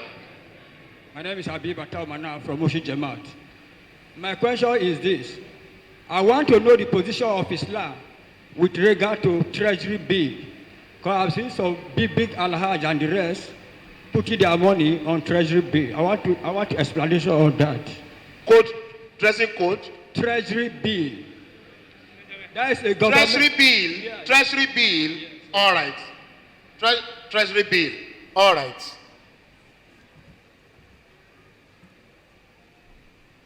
Number 2. Assalamu alaikum wa rahmatullahi wa barakatuh. Wa alaikum salam. Ìbéèrè mi ó pín sí ọ̀nà márùn-ún. Màá wá ṣe ní ṣókíṣókí. Just 1 or 2 among them. Just okay. 1 or 2. Lákọ̀ọ́kọ́, ìbéèrè àkọ́kọ́ tí mo fẹ́ mú yẹn ni pé Ànábì sallallahu alaihi wasallam. A rí pé nínú Quran chapter 33 verse 51 nínú Suratul Ahzab. A ní Ànábì àgbàláyè ó lè fẹ́ àwọn ẹbí ẹ̀ mẹ́ta tí wọ́n dárúkọ àbí. Náà àṣà yẹn ó lídìí sí àwa ní òun nìkan ni ó lè ṣe nǹkan yẹn àwọn onígbàgbọ́ ò gbọdọ̀ gbìyànjú ẹ̀. Now arígbé Ànábì sallallahu alaihi wasallam wọ́n extend ẹ̀ sí Asrat Ali láti fi ọmọ wọn Fatima àbí àwọn pé bóyá. Continue. We analyze it. Now lórí ìbéèrè yẹn náà ṣe ni pé àwa ò ní ọwọ́ ọlẹ yóò bá wa lé nìyí nígbà tó ló ń pa wa onígbàgbọ́ láṣẹ pé àgbọ̀dọ̀ ṣerú ẹ̀ tẹ́ bá wo ọwọ́ ọlẹ yóò bá wa ilẹ̀ lọ́rin àwọn ń ṣerú ẹ̀ ṣé wọn tẹ̀lé àṣẹ Ọlọ́run ọba yẹn tó ní Ànábì nìkan ni òun nìkan ló lè ṣe ìbéèrè yẹn nìyẹn. Ẹlẹ́ẹ̀kejì tí máa mú níbi tẹ́lẹ̀ tún ṣe kókó jẹ́ ẹlẹ́ẹ̀kejì yẹn ni pé ní ìkọra ẹni sílẹ̀ ìdí àkọ́kọ́ kọ́kọ́ wáyé ìkéde yẹn lẹ́nu ọkùnrin obìnrin sì ń bá a gbélé ẹlẹ́ẹ̀kejì wáyé ó ń bá a gbé ẹ̀ẹ́kẹta yẹn ǹjẹ́ ṣé obìnrin yẹn ó máa tún bá a gbé kó tàbí ó máa lé pátápátá tó bá wá lé yẹn tí obìnrin yẹn tí ó bá ṣe pé kò fẹ́ ọkọ mi ó kàn wá bẹ́ẹ̀ ǹjẹ́ ó lè padà kó fẹ́ former husband yẹn tó bá wá fẹ́ yẹn ṣé a san owó orí mi àti àwọn nǹkan tó ti gbà lọ́wọ́ ẹ̀ tẹ́lẹ̀tẹ́lẹ̀ máa mú méjì yẹn torí àsìkò àsàlámù aláìkùm. Jazakala. Yes, next. Assalamu alaikum wa rahmatullahi wa barakatuh. Ọkọ mi ni Abdulrazak Hassan. Béèrè mi ni pé ṣé Amadi ṣó lè jẹ́ Sufi? Ṣó lè jẹ́ Sufi? Okay. Ṣé ó lè di Sufi àbó lè jẹ́ Sufi? Ṣó lè di Sufi? Okay. Kí ni iṣẹ́ Sufi ṣe bàláyé wà fún Sufi nínú Islam? All right, Jazakala. Next. Assalamu alaikum wa rahmatullahi Wa salam. Ìbéèrè tèmi ni pé ìjẹ́ ẹ lè fún mi ní ẹ̀rí nínú Al-Qur'an àti nínú Hadith Rasulullah ibi tí ó ti sọ nípa Imam Mahdi, and then kí ni ìyàtọ̀ láàrin ìpadàbọ̀ Imam Mahdi àti Prophet Isa alayhi salatu wassalam. Then ní ẹ̀kọ́ wọn ṣàlàyé nípa ipe sí Ọlọ́run bá sọ Al-Qur'an kalẹ̀ nínú oṣù Ramadan. So eléyìí tó sọ ipe àwọn àfàbíyọ ipe Ọlọ́run bá sọ kalẹ̀ sí ilé yìí ní sánmà àkọ́kọ́, ṣùgbọ́n Malaika Jibril ó lọ mú wá ní díẹ̀díẹ̀ fún Rasulullah sallallahu alaihi wasallam. So mo fẹ́ kẹ́ ẹ bá wa ṣàlàyé dára lórí eléyìí báyìí.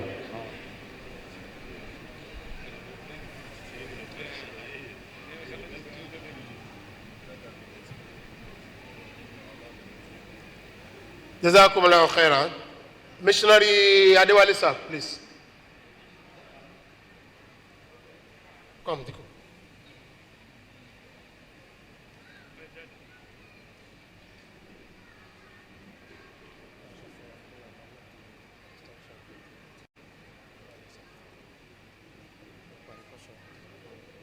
Jazakumullahu khairan. Treasury bill.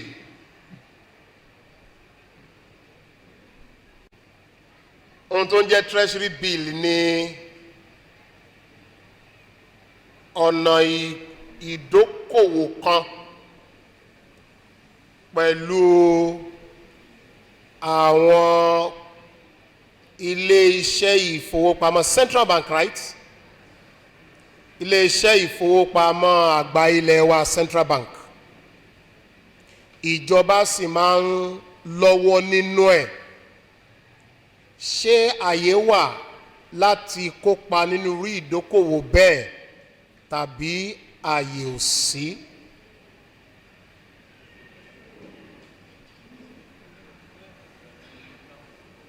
Ẹ̀yà fáwà. Assalamu alaikum warahmatullahi wabarakatuh. Ó tilẹ̀ jẹ́ wípé nínú usulu fikiu kọ́rídà kan wà tí wọ́n máa ń mú wá, wọ́n ní al-hukmu ala shay'in far'un an tasawwurihi. Wọ́n ní kéèyàn tó ṣe ìdájọ́ lórí kókó ọ̀rọ̀ kan, èèyàn gbọ́dọ̀ yẹ̀ ẹ́ wò dáadáa kó rí wípé òun wo kí ni àwọn ṣe àti má ṣe tó wà nínú ẹ̀. Lọ́pọ̀lọpọ̀ gbà ojú tí nǹkan kọ sí wa táwa fi wò níta òun la máa ń wò, ṣùgbọ́n ohun tó wà lábẹ́ ẹ̀, ohun tó wà lẹ́yìn ẹ̀fà ìju èje lọ. Ó dàbí ẹnìkan tó bí mi léèrè nípa forex, iṣẹ́ wọn lè involve nínú ẹ̀. Nígbà tí mo bẹ̀rẹ̀ sí ń ṣe research lórí forex, mo rí wípé ó ní gárọ́ọ̀rù nínú, ó ní kí náà ń gbé iná bá mi fẹ́ tó gárọ́ọ̀rù sí, uncertainty, speculation. Lára nǹkan tó lè yẹ kí èèyàn kó ṣe business nìyẹn, tó bá ti ní speculation nínú.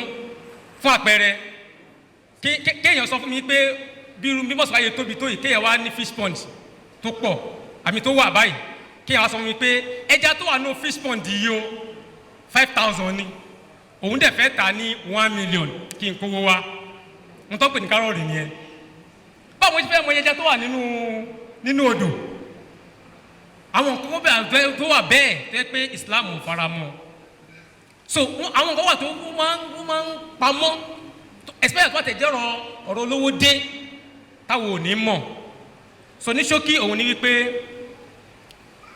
iye àwọn nǹkan yẹn lè ní àwọn nǹkan míì nínú, kéèyàn tó lè sọ pé ṣó dáa àbí ò dáa, àfi kéèyàn wo in-depth ẹ̀ kó wo kí ni kúlẹ̀kúlẹ̀ gan-an, kéèyàn sì gbọ́ yé kó tó yìn fọ́ọ̀fù nínú ẹ̀. Torí pé lọ́pọ̀lọpọ̀ gbà nígbà míì èyí tó dáa bẹ̀ náà ni wọ́n máa ń sọ fún yàn, àwọn other side díẹ̀ àbí ìtí Islam faramọ́ bẹ̀ wọ́n máa fi yẹn pamọ́.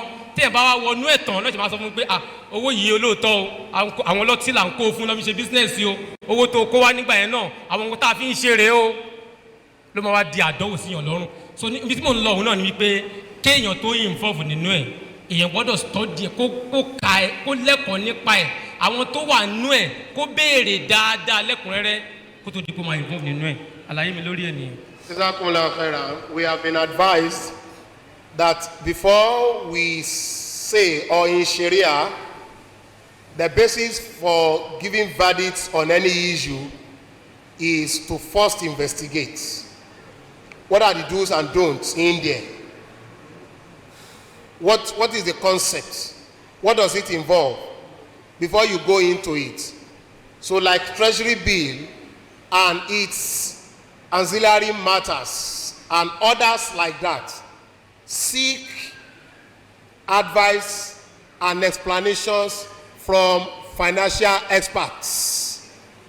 Let them explain to you what is it all about, what does it involve, what do they use it for, and so on and so forth before you make your conclusion.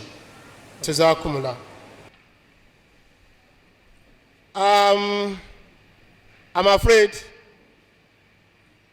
we may not be able to further this now Now, we may immediately after Salat to conclude the 5 questions. After Salam of Zuhr and Nasri, we will conclude these 5 questions, inshallah, and before we disperse, because we will not let the remaining 5 questions go without giving answers to them. So after Salat, inshallah al-Aziz, there's no need of setting up of chairs and the rest again. So inshallah, our panelists will come forward and they will give answers to the remaining questions, inshallah, and it will not take further time, more than necessary, inshallah. So we come to the end of this first session of it, then we go for ablution. Jazakumullah. Assalamu alaikum warahmatullahi wabarakatuh. Àwọn ìbéèrè tí a bá ní láǹfààní láti béèrè láti dáhùn lónìí, àwa oníbéèrè yẹn tí a bá dáhùn ìbéèrè wa, ẹ jẹ́ ká lọ béèrè lọ́wọ́ àwọn missionaries wa, àwọn àfáà wa nílé, tàbí kí a lọ sórí al-Islam ká tẹ àwọn question yẹn related answers ó máa proper. Bọ́dọ̀ jẹ́ al-Hakam náà ni, ẹ jẹ́ ká lọ sí al-Hakam.org, al-Islam.org, reviewofreligions.org. Ẹ jẹ́ ká tẹ̀ sí àwọn search engine wọn. Wọ́n á prop àwọn tó sọ mọ́ ìbéèrè tá a fẹ́ béèrè yẹn á jáde. For any of the questions that we may not be able to answer today, we can send them to our missionaries for possible answers. And if we are conversant with use of internet, we can also solve through Al-Islam, Al-Hakam, Review of Religions website. All these websites are scholarly websites for us. And just go to the search engines and put your questions there. All the related matters will come up and you will read more than a lot, more than sufficient, and you will be satisfied. Jazakumullah. And before we proceed, on Treasury bill, we try to investigate silently, and we were made to know that any Treasury bill that has in it some element of interest, it is haram in Islam. If the percentage is fixed and there's no tendency that you will share part of the loss that the company or government makes through that Treasury bill, if there's no tendency for you to share part of the loss, then it is not allowed. If it is 11%, 13%, 15%, whatever percentage, if it is fixed and the percentage will be given to you at the end of a certain period on your money that you so invest, is not allowed. Unlike shareholding in different companies, dividend will be declared when they make profit, and dividend will not be declared when the company loses out within a particular period of time. So this is a simple answer to that. Nípa Treasury bill, ìgbà tá a dọ́gbọ́n ṣètò pínpín lábẹ́lẹ̀, ohun tí wọ́n sọ fún jẹ́jẹ́ ká mọ̀ ni pé àwọn Treasury bill ó sábà máa ń ní ọ̀rọ̀ owó èlé nínú. So tí ó bá ti jẹ́ pé òṣùwọ̀n iye kan pàtó, òun náà ni wọ́n máa fún ẹ lórí owó tó kólẹ̀ fún wọn. 10% ní 13%, 15% ní iyekíye tó bá jẹ́. Àìdá ìjọba tí ẹjọ́ dòwò pọ̀, wọ́n pàdánù lórí owó yẹn tàbí lórí iṣẹ́ àkànṣe iṣẹ́ yẹn. Báńkì Central Bank pàdánù kò pàdánù. Iye percentage tó sọ fún ẹ pé wọ́n máa fún ẹ náà ni wọ́n máa fún ẹ. Bóyá wọ́n pàdánù kò kàn ẹ́, wọ́n pàdánù kò kàn ẹ́. Tó bá ti jẹ́ yẹn ni èlé ni kò lórúkọ méjì. Islam sì kọ̀ fún wa. Ṣùgbọ́n tó bá jẹ́ pé ibi tó kó owó sí, tó bá pàdánù ẹjọ́ pín. Bí ẹ̀ bá ní tẹ tí wọ́n bá jèrè náà lẹ́jọ́ máa pín. Ìyẹn wà àyè gbà nínú Islam. So ẹ jẹ́ ká jẹ́ kí ìyẹn kó yé wa dáadáa. Then the second question is related to marriage of Holy Prophet Muhammad sallallahu alaihi wasallam, both in Surah to Nisa and Surah to Al-Ahzab. So these two areas of Quran mention who we can marry and who we cannot marry. So these areas need to be investigated. So we want the verses to be recited so that it will be clear to us what is allowable to Holy Prophet Muhammad and what is not allowable, and what is also allowed for other believers and what is not allowed for us. Please, Doctor.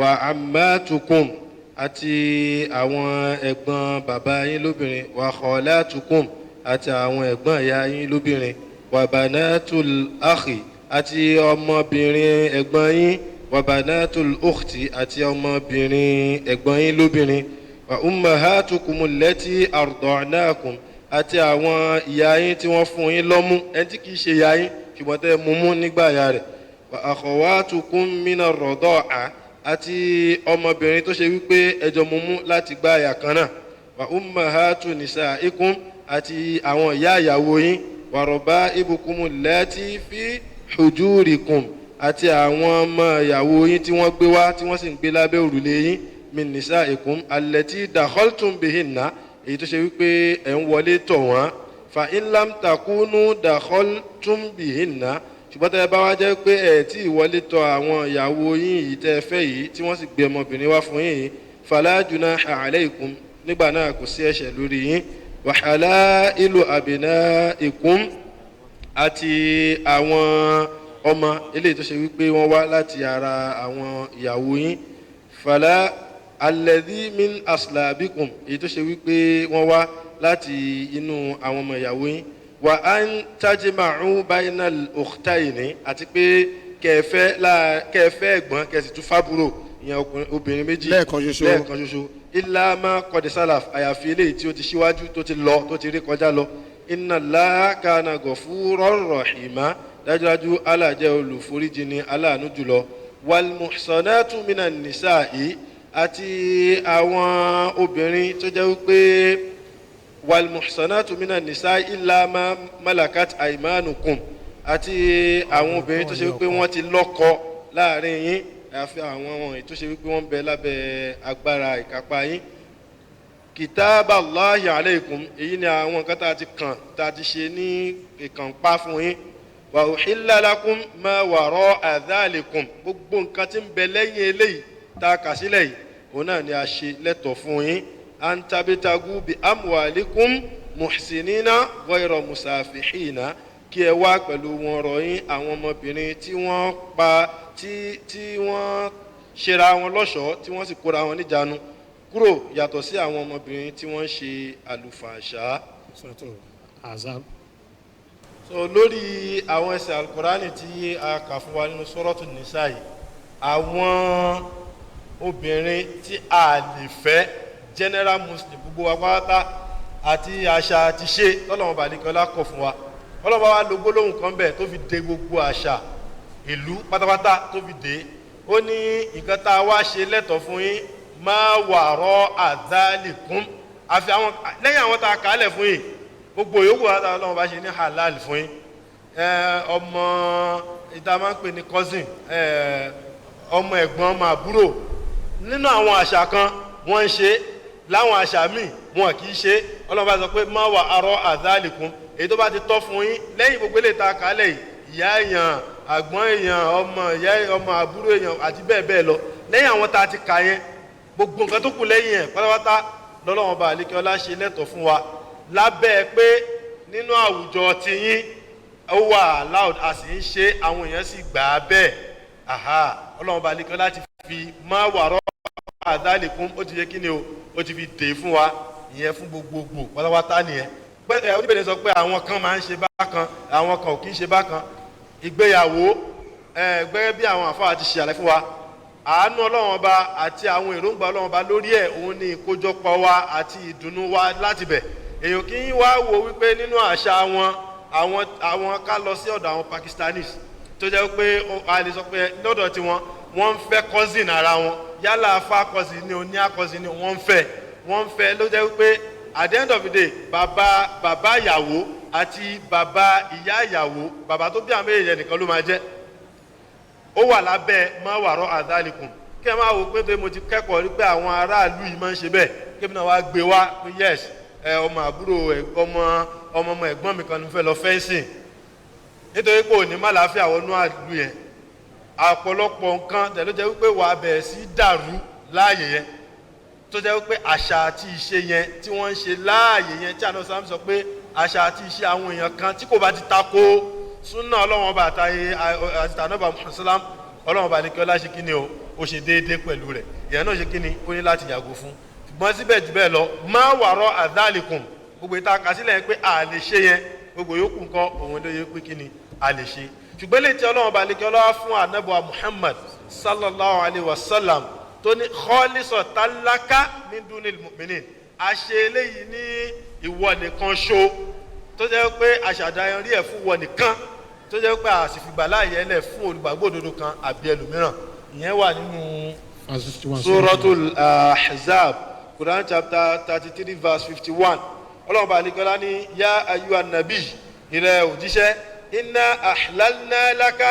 azwajaka àwa ṣe àwọn ìyàwó rẹ ní ẹ̀tọ́ fún ọ allati ataita ujurahunna àwọn wọ̀nyí tó ṣe wípé ó fún wọn ní ohun owó orí wọn wà má malakat yaminuka àti ohun tí ọwọ́ rẹ tí ó súnmọ́ mimma àfa Allahu alayka nínú àwọn nǹkan èrè ogun tí ọlọ́wọ́n ọba àlékè ọlá fi fún ọ wà bànáàtì àmíkà àti àwọn ọmọbìnrin tí wọ́n wá látọ̀dọ̀ ẹ̀gbọ́n bàbá rẹ̀ wà bànáàtì àmàtìkà àti àwọn ọmọbìnrin tí wọ́n wá látọ̀dọ̀ ẹ̀gbọ́n ìyá rẹ̀ wà bànáàtì kọ́ọ̀lìkà àti àwọn ọmọbìnrin tó ṣe wípé wọ́n wá láti ọ̀dọ̀ ẹ̀gbọ́n bàbá wà bànáàtì kọ́ọ̀látìkà àti àwọn ọmọbìnrin tí wọ́n wá látọ̀dọ̀ bàbá bákan náà.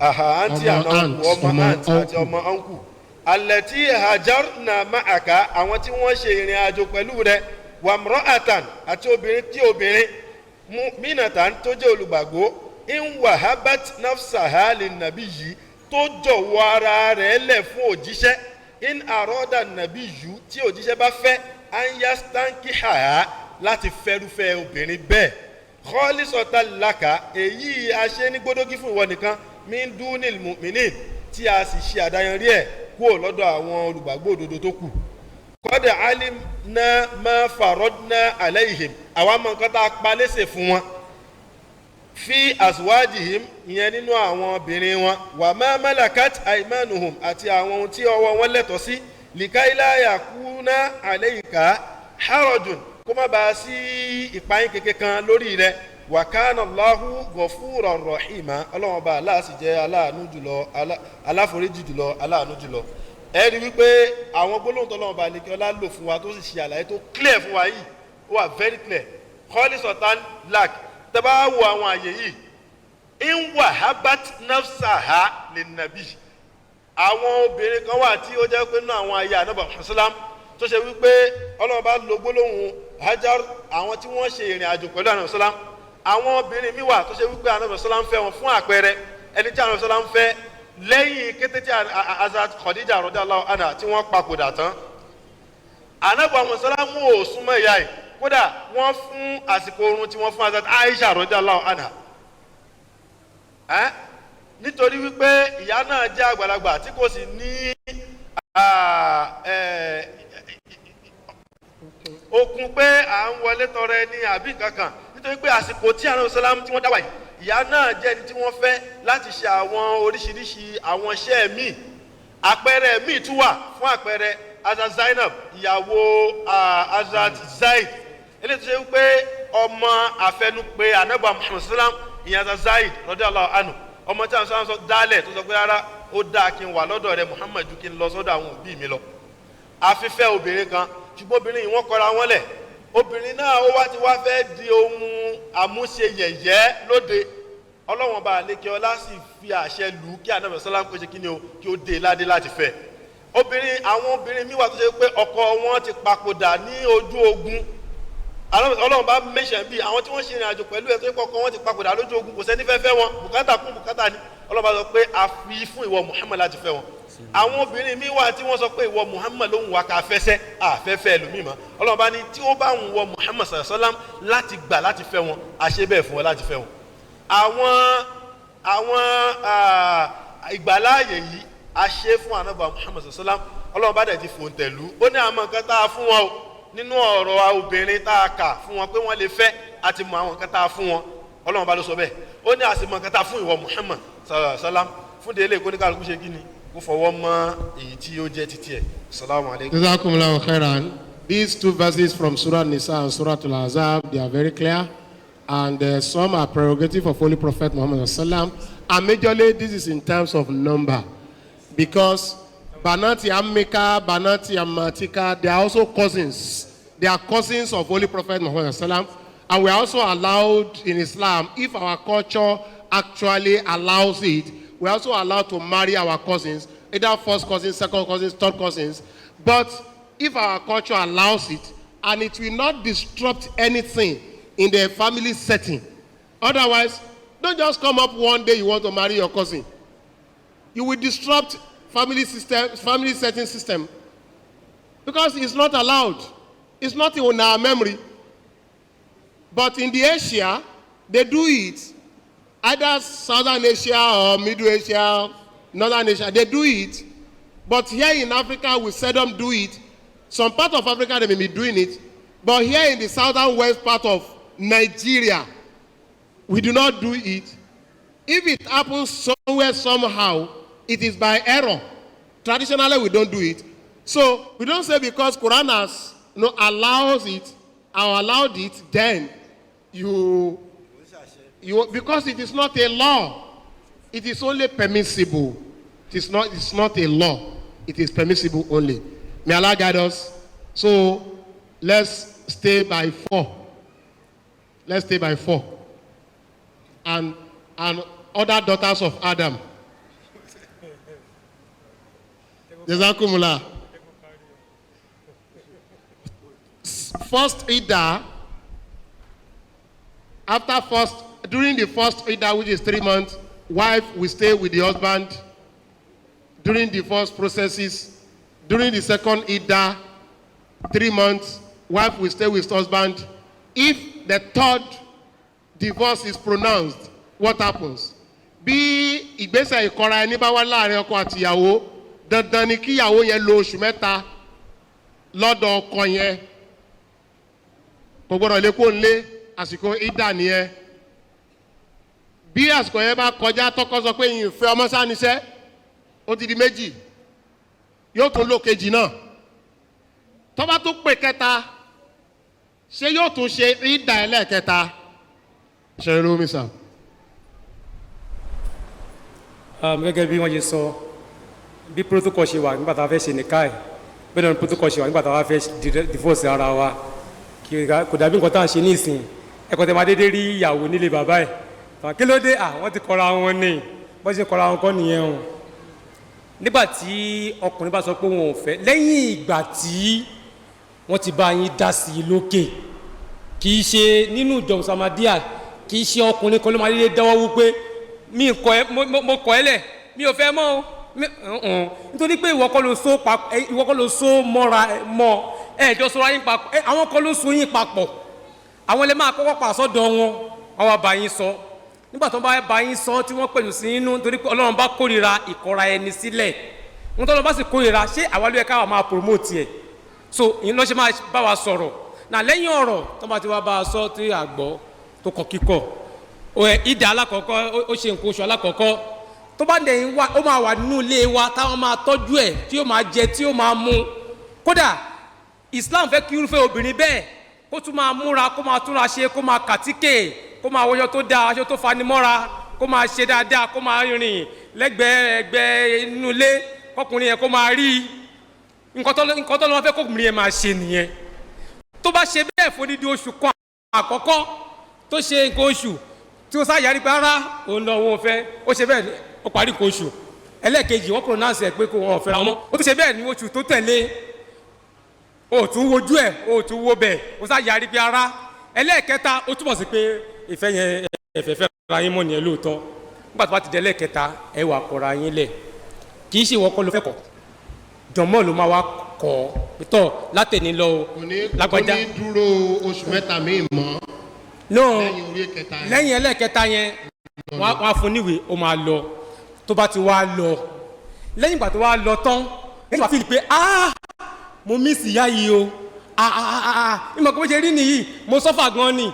Kì í ṣe pé ó máa tún kó pólíbàgì àti kẹ́lámọ̀sìgò padà wá sílé o. Ẹ máa tún ṣe nìka, ẹ wá lọ gba nìka ìfọ̀m, ẹ padà yes, ẹ ti kọ̀ra yín, ẹ fẹ́ ra yín mọ́ nítorí pé nígbà tó lọ yẹn, ó ṣe yẹ kó ti fẹ́ rẹ̀ mí tó fẹ́ fẹ́. so ẹ kì í ṣe lọ́kọláya mọ́ nínú Islam ẹ ti kọra yín kéwé pé wá sí àbí ẹ wá ọmọ fẹ́ ṣègbéyàwó ẹ wá pàdé nílé wá wálé ẹ wá pàdé wá sọ pé ṣe bí tọkọ tìyàwó ni wọ́n lè jọ sunu yàrá kan náà bẹ́ẹ̀ báyìí ṣe bẹ́ẹ̀ ṣìnà lẹ́ṣẹ̀ o ẹ jẹ ìyà níwájú Ọlọ́run tí wọn bá káyé mọ́ kán fún yín lẹ́gba wọ́n jẹ ìyà níwájú Ọlọ́run now tó bá wá ṣe bẹ́ẹ̀ tó yẹ pé lẹ́yìn ìgbà tí ó ti wá lọ yẹn ó wá decide pé mo miss ìyá yìí o obìnrin nice o èèyàn díẹ̀ wà lára ẹ̀ jẹ́ kí n fẹ́ padà lẹ́gbàá tẹ́ wá ṣe ẹ gba fọ́ọ̀mù ìyẹn kò ní ìdíkà ìrẹpẹtẹ aláriwo lẹ́yìn fájírì àbí lẹ́yìn ìṣáì ṣùgbọ́n á wà náà àkọsílẹ̀ wípé ẹ ti fẹ́ ra yín padà ẹ tún fi wá sọ ẹjọ́ negotiate nǹkan tó fẹ́ gbàgẹ́ bí sàdáàkì kì í pé bóyá sàdáàkì ti first one ìyẹn ti cancel ẹ ti kọ́ra yín o ẹ wá ṣe nìka yìí míì proper àwọn nìka yìí ẹ̀yìn fájírì àwọn nìka yìí ẹ̀yìn zúrì yẹn ẹ ṣe ẹ máa fẹ́ ra yín lọ lẹ́yìn lẹ́gbàá tẹ́ tí wá fẹ́ ra yín tán lẹ́yìn bí ọdún kan àbí ọjọ́ mélòó ẹ tí wá fìlì pé irọ́ mi lè kó pẹ̀lú àfi kó máa lọ sẹ́ẹ̀ ẹ̀tú ṣe process tẹ́ kọ́ṣẹ́ láwọ̀kọ́ yẹn náà lẹ́gbàá tó wá parí ẹlẹ́kẹta tẹ́tú divorce ẹ̀ kó máa lọ tó bá ti wá lọ bẹ́ẹ̀ ẹ ti kọ́ lẹ́ẹ̀mejì kọkùnrin yẹn tó lè fẹ́ padà afọkùnrin mi ó mọ iye ẹnìyẹn jẹ́kẹ́ lómi náà taste ẹ̀ wò so lẹ́yìn ìgbà yẹn lọkùnrin èyí wà ní sọ yí pé lágbájá lọ fẹ́ yàwó mi wò ọ̀ya bájà divorce ẹ̀ so láti bá lè fẹ́ nǹkan mi padà èyí ò kì í ṣe bẹ́ẹ̀ nínú Islam o Ọlọ́run bá fẹ́ kọ́ ọkùnrin yẹn lẹ́kọ̀ọ́ pé àwọn sùúrù tẹ́ lè ní àwọn kan jẹ́kẹ́ lómi náà taste ẹ̀ kó appreciate ẹ̀ ẹlòmí sì lè taste ẹ̀ kó wọ́n pé o miss mi ní kọ́ eléyìí a máa wá ká ẹ lára àwọn tó lọ́n fẹ́ kí ìyọ̀jẹ́ lérè náà nìyẹn so ní ṣókí o ní pé divorce ó ní protocols ìwọ kọ́ ló fẹ́ pronounce divorce fún ìyàwó ẹ jọmọ́ ló máa make pronunciation torí pé àwọn ni wọ́n pronounce pé ọkọ àti ìyàwó nìyí àwọn náà ló máa sọ pé ẹ kì í ṣọkọ àti ìyàwó mọ́. Jazakumullahu khairan. Just as processes of nikah is tedious, processes of divorce is also tedious. In our jamaat, you pass through process from local jamaat to circuit to national. At national level, you go to regional attack committee, you go to Islamic committee. Finally, you may find yourself before Qadar board if care is not taken. The process is also long. Why are you stressing yourself? Stress yourself to live with her or him. Stress yourself to make the peace. Stress yourself to pray. Stress yourself to make sacrifice for the sake of your wife. Make sacrifice for the sake of your husband. That's the way to go by it. But if the final is, I cannot, then the first iddah. After 3 months, nothing happens between you, especially conjugal relationship does not occur within that 3 months of iddah. She goes, you go. Before you come together, you perform another nikah. Then after a few periods of the second nikah with her, you cannot cope again. Another 3 months of iddah will have to come up. If there's no conjugal relation between you two within that 3 month period of the second iddah, she goes, you go. If you want to come back again to each other, you perform another nikah. Why are you stressing yourself? F40? But if you try it third time, you cannot come together until she goes to another home. And it is not allowed to just tell somebody, a man in your neighborhood, please go and approach her. I still love her, please, but I cannot just marry her again. Please go and approach her. Just marry her for 1 month. Then I will come. Then you should divorce. Then I will take her back. It is never allowed in Islam.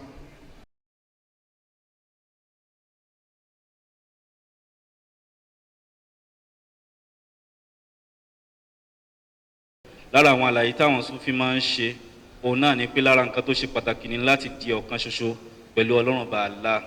Láti lè di ọ̀kan ṣoṣo pẹ̀lú Ọlọ́run Ọba Allah yìí a gbọ́dọ̀ máa jẹ àwọn àkìjẹ Ọlọ́run Ọba lẹ́nu lóòrèkóòrè.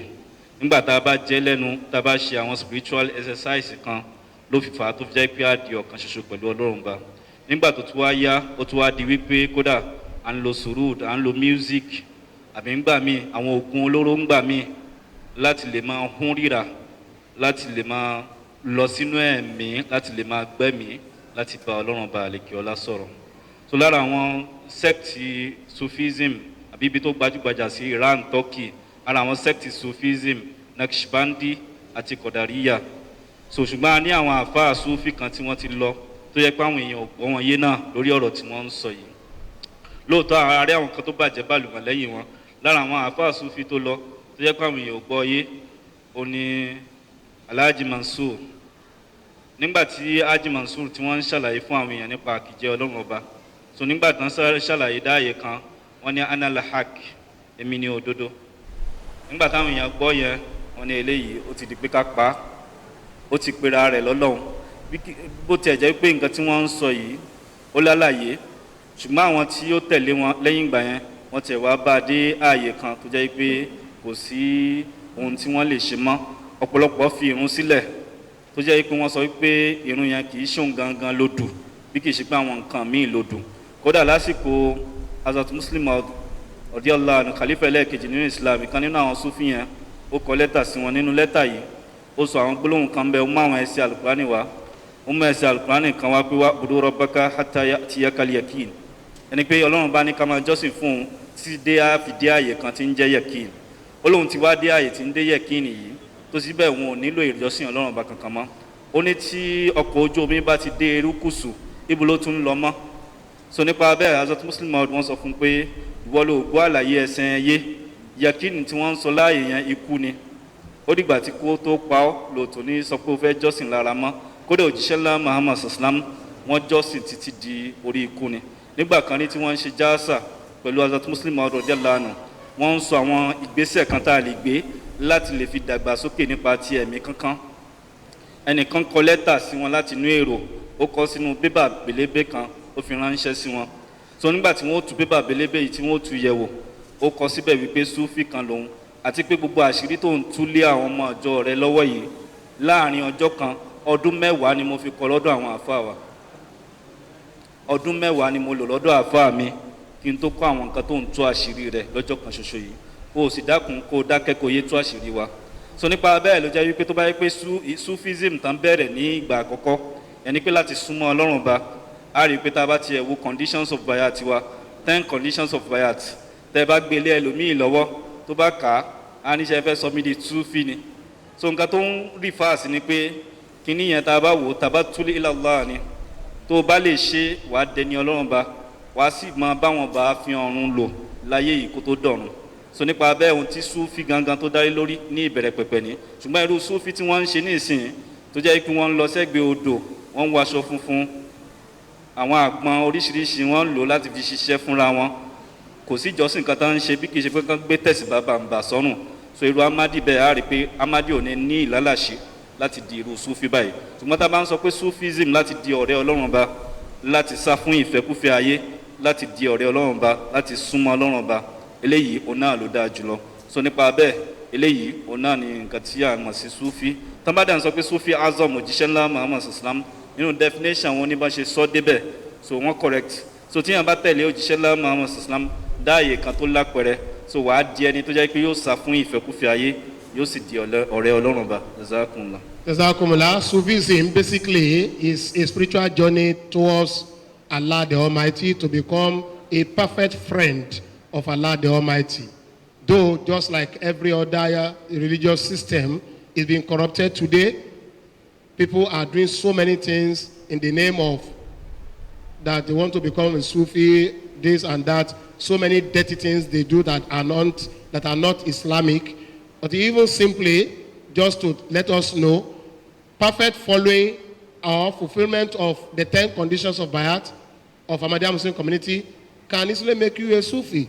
So you walk and tread in path of the Holy Prophet Muhammad sallallahu alaihi wasallam, because your life will be in perfect harmony with what Allah wants, what the Holy Prophet does, what Hazrat Imam Mahdi alayhi salam explains. These 3 angles is what a Muslim need in these later days, and you become a Sufi. You will never do anything that goes against Allah's injunction. That is Sufi. And Sufi Azam was the Holy Prophet Muhammad sallam, the greatest of the greatest of Sufis all over the world. From then till today, until eternity. What did he practice? He practiced the Holy Quran. So pure practice of the Holy Quran makes you a Sufi, but not those ones that will make you go against what Allah states in the Holy Quran. So Jazakumullah. Jazakumullah. Ẹ má bínú, bó ti jẹ́ pé òjíṣẹ́ ńlá Muhammad sallam wọn ò lo orúkọ yìí fúnra wọn rí. So nípa bẹ́ẹ̀ ló jẹ́ yí pé lára àwọn àkíyèsí tí Muhammad alayhi salatu wasalam àtàwọn kùlàfà tí wọ́n pe àwọn onísúfí sí. Tó láwọn onísúfí kan wà tí wọ́n darapọ̀ mọ́ ìjọ Mùsùlùmádíà. Ó ní pé wọ́n kàn ń ẹ̀mà tí wọ́n bá ń wá ọlá kún ọlá tó wà lọ́dọ̀ rẹ̀. So wọ́n kàn ń pè mọ́ wọ́n ń fi òjíṣẹ́ ńlá Muhammad sallam wọ́n ń pè wọ́n mọ́ kíní yẹn ni láti sọ pé nǹkan tá à ń ṣe ó dáa. Ṣùgbọ́n tó bẹ́ẹ̀ jù bẹ́ẹ̀ lọ lédè lásán tá a bá sọ pé Súfì ẹni tó kóra ró kúrò nínú ìfẹ́kúfẹ̀ẹ́ ayé lẹ́ńtẹ́nì kan bá sọ pé mo fẹ́ di Súfì lédè ó lè di bẹ́ẹ̀ ṣùgbọ́n kì í ṣe pé bóyá à ń sọ pé ìjẹ́ Amadi gangan fúnra rẹ̀ ó ti borí ìjẹ́ Súfì lásìkò yìí. Jazakumullah. Jazakumullah khairan. And at the end of that is Holy Prophet Muhammad sallam never used that name. No Sahaba used the name Sufi for the Holy Prophet Muhammad sallam. So as I promised, Sahih alayhi salam has called our attention towards that. But it's just a name, a terminology that has been given to those later, after about 300 years, after the Holy Prophet of the Holy Prophet sallam's era. So it's just a terminology that was coined for those who are journeying in that spiritual exercise in the way of Allah the Almighty. Just by the way, even some of us sitting down in itikaf is also a way towards becoming, a kind of Sufi if we are doing it as we ought to do it. But nobody should be called Sufi because he is performing itikaf. Jazakumullah. Our dear brother who asked question regarding Isa Ahmadi, please, is he still around? But briefly, in 2 minutes, answer to Isa, difference between Isa and what connects them. Please, Murphy Abdulhakeem. Just 1 minute. We have no time again. Ìbéèrè tí wọ́n béèrè ni pé first of all ibo lọ́wọ́ bá ti sọ nípa ìwásáyé Hazrat Isa ẹlẹ́ẹ̀kejì àbí Messiah straight up láì dára láàmú ẹ lọ sí Suratul Jumu'ah Quran chapter 62 verse 2 to 3 or 3 to 4 ẹ báyìí kà á sí súrà yẹn ẹ lọ sínú Sahih Bukhari kitabu tafsir abẹ́ súrà yẹn ọlọ́run bá alikọ́lá ó tẹnu ànábọ̀ Muhammad sallam sọ fún wa wípé law kana al-iman mu'allaqan bi surayya lanalahu rajulun aw rijalun min ahula so láì ní para wa ní àsìkò ìyẹn one nìyẹn two tẹ́ bá lọ wo Hazrat Abu Uzaifa wọ́n gba ìgbà wa hadith kan wá fún wa tí ànábọ̀ sallam sọ fún wa nípa àwọn timing nínú Islam tó máa wáyé ànábọ̀ sallam sọ pé Hazrat Uzaifa wọ́n ṣe Abu Uzaifa wọ́n ní qala Rasulullah sallallahu alayhi wa sallam takunu nubuwati fikum ma sha Allah an takun thumma yarfa'uha Allah a máa bẹ láàrin yín ìjẹ́ òjíṣẹ́ títí dìgbà tó lọ́wọ́ bá nìkan lọ́ba fẹ́ kó wà láàrin lẹ́yìn ìgbà náà lọ́wọ́ bá mú kó láàrin idha sha'a an yarfa'uha Allah nígbà tó bá wọn lọ́wọ́ bá láti mú kó thumma takunu khilafatun ala minhaji nubuwati lẹ́yìn ìgbà náà yóò máa bẹ láàrin yín ìjẹ́ khilafa eléyìí tí ń bẹ lágbọ́nrin ìjẹ́ òjíṣẹ́ anábọ̀ Muhammad sallam fatakunu ma sha Allahu an takun yóò máa lọ kọrin bẹ́ẹ̀ bó bá ti wọn lọ́wọ́ bá alikọ́lá kó máa lọ thumma yarfa'uha Allah idha sha'a an yarfa'aha bákan náà ọlọ́run bó ka kó lẹ̀ nígbà tó bá wọn lọ́wọ́ bá láti ka kó lẹ̀ thumma takunu mulkan a'dha lẹ́yìn ìgbà náà yóò àwọn ìjọba ajẹnípa yóò borí ilẹ̀ fayakunu ma sha Allahu an yakun yóò sì máa bẹ títí ọlọ́run bá alikọ́lá bá fẹ́ kó bẹ thumma yarfa'uha Allah idha sha'a an yarfa'aha lẹ́yìn ìgbà náà ọlọ́run bó ka kó lẹ̀ nígbà tó bá wọn ọlọ́run bá láti ka kó lẹ̀ thumma takunu mulkan jabbariyya lẹ́yìn ìgbà náà yóò máa bẹ àwọn ìjọba míì tó ṣe wípé tiwọn nìkan òun náà ni ó gbọ́dọ̀ jẹ́ àṣẹ thumma takunu zasha Allahu an takun ilé yóò máa bẹ fámíà títí ọlọ́run bá nìkan lọ́ba fẹ́ kó máa bẹ thumma yarfa'uha Allah idha sha'a an yarfa'aha ó máa sì máa ọlọ́run bá wà ká kó lẹ̀ nígbà tó bá wọn ọlọ́run bá láti ká kó lẹ̀ lẹ́yìn ìgbà náà náà sọ pé thumma takunu khilafatan ala minhaji nubuwati lẹ́yìn ìgbà náà ìjẹ́ khilafa ètò khilafa tí ó máa bẹ lágbọ́nrin ẹsẹ̀ ní ojúpọ̀nà òjíṣẹ́ yòó náà yóò wà lẹ́yìn ìgbà náà fún masakọ̀tọ̀ lẹ́yìn ìgbà náà sọlámù dákẹ́ sí àyè fún délé àdìsí anábì sọlámù kan náà nìyẹn tó sọ nípa ìgbàsáyé ànábì àbí mẹsáyà kan bákan náà lára pé mẹsáyà àti màdíṣẹ́ kankan náà ni wọ́n tẹ́ bá lọ sínú Ibn Majah àwọn sọ pé la mahdiyu illa Isa kò sí mẹsáyà kan àyàfi Isa ibn Maryam fún délé ní béèrè yìí ìdáhùn sí nìyẹn. Jazakumullah khairan, Jazakumullah khairan. We request our brother not to rush home so that after this program, we see, and the missionary that is closer to your place will introduce him to you so that we have further discussion on it, because it's a very vast subject. If we start to discuss it from morning to night, we bring so many contexts together to arrive at a conclusion. May Allah bless everyone. The last question for today, revelation of the Holy Quran, based on a question that was asked earlier, that Allah the Almighty revealed the Holy Quran into the first heaven in the month of Ramadan. To fulfill that verse, Ramadan, unless you will feel the Quran. Then from there, Jibril will go small, bring small, he will go a little, bring little, he will go a little. How real and how true is this? Movie of Samosa.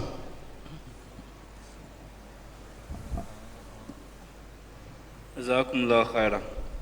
So àwọn tí máa ń sábà múrú nǹkan báyìí wá, ó ní àwọn tí wọ́n fẹ́ ṣe tafsiri abadi. Tafsiri kílẹ̀ pé? Tafsiri abadi. Tafsiri abadi. Okay. Sudden commentary. So ló fi fà ń gbà mí pé àwọn ẹsẹ̀ míì wà gẹ́gẹ́ bí Ọlọ́run bá lè kí ọ láti sọ pé àwọn ẹsẹ̀ wà nínú Al-Qur'an tó jẹ́ pé bayinat ni wọ́n. Àwọn ẹsẹ̀ kan sì wà tó jẹ́ pé mutashabihat ni. Ohun tó dájú ni pé ọ̀pọ̀lọpọ̀ àwọn tí ń ṣe tafsir nínú Islam, kódà nínú àwọn tó ti lọ, ohun tí wọ́n gbára lé jùlọ ó ní ijtihad. Púpọ̀ nínú wọn ò sọ fún wa wípé mulhim minallahi làwọn. Púpọ̀ nínú wa wọn ò sọ pé púpọ̀ nínú nǹkan tí mo sọ yìí mo rí gbà látọ̀dọ̀ Ọlọ́run bá sòsè ni. So ló fi fà á tó fi jẹ́ pé ọ̀pọ̀lọpọ̀ nǹkan táwọn èèyàn máa ń sọ lónìí wọ́n rí nínú àwọn ìwé tafsir yẹn lóríṣiríṣi ni. Wọ́n sì ti dára dé wípé nǹkan tẹ́ni ń sọ kò lè ṣì láíláí nípa àlàyé Al-Qur'an. Bọ̀ láti mọ̀ wípé ẹnìkan tó jẹ́ wípé kò lè ṣì láíláí nípa Al-Qur'an ó ní òjíṣẹ́ ńlá Muhammad sallallahu alaihi wasallam àti àwọn èèyàn tó jẹ́ pé Ọlọ́run bá máa sọ ní sóòsè fún wọn wípé ẹsẹ̀ Al-Qur'an ní àwọn ìtumọ̀ rẹ̀ ní àwọn tí Ọlọ́run bá lè kí ọlá kọ́. So ló fi fà á tó fi jẹ́ pé irú ìrònú báyìí pé sánmà alákọ̀ọ́kọ́ ló kọ́kọ́ wà kó tó di pé Malaku Jibril wọ́n lọ mú díẹ̀díẹ̀ tó bá yẹ pé hujja wà fún kí wọ́n mú wá látinú bóyá sọ ìháyìnì àbí látinú Al-Qur'an gan fúnra rẹ̀ torí pé irú nǹkan bẹ́ẹ̀ alámọ̀rin tó ṣe pàtàkì gan ni information tó ṣe pàtàkì ni ó yẹ ká ti bá padà nínú Al-Qur'an pé Qur'an tá à ń sọ̀kalẹ̀ fún yín o oṣù Ramadan láti sọ̀kalẹ̀ o àmọ́ bá a ṣe wá sọ ni pé sánmà alákọ̀ọ́kọ́ ló kọ́kọ́ dé sí Malaku Jibril ni wọ́n mú díẹ̀díẹ̀ láti bẹ̀ fún òjíṣẹ́ ńlá Muhammad sallallahu alaihi wasallam. Tá bá wo Al-Qur'an látòkè délẹ̀ àríru information ń bẹ.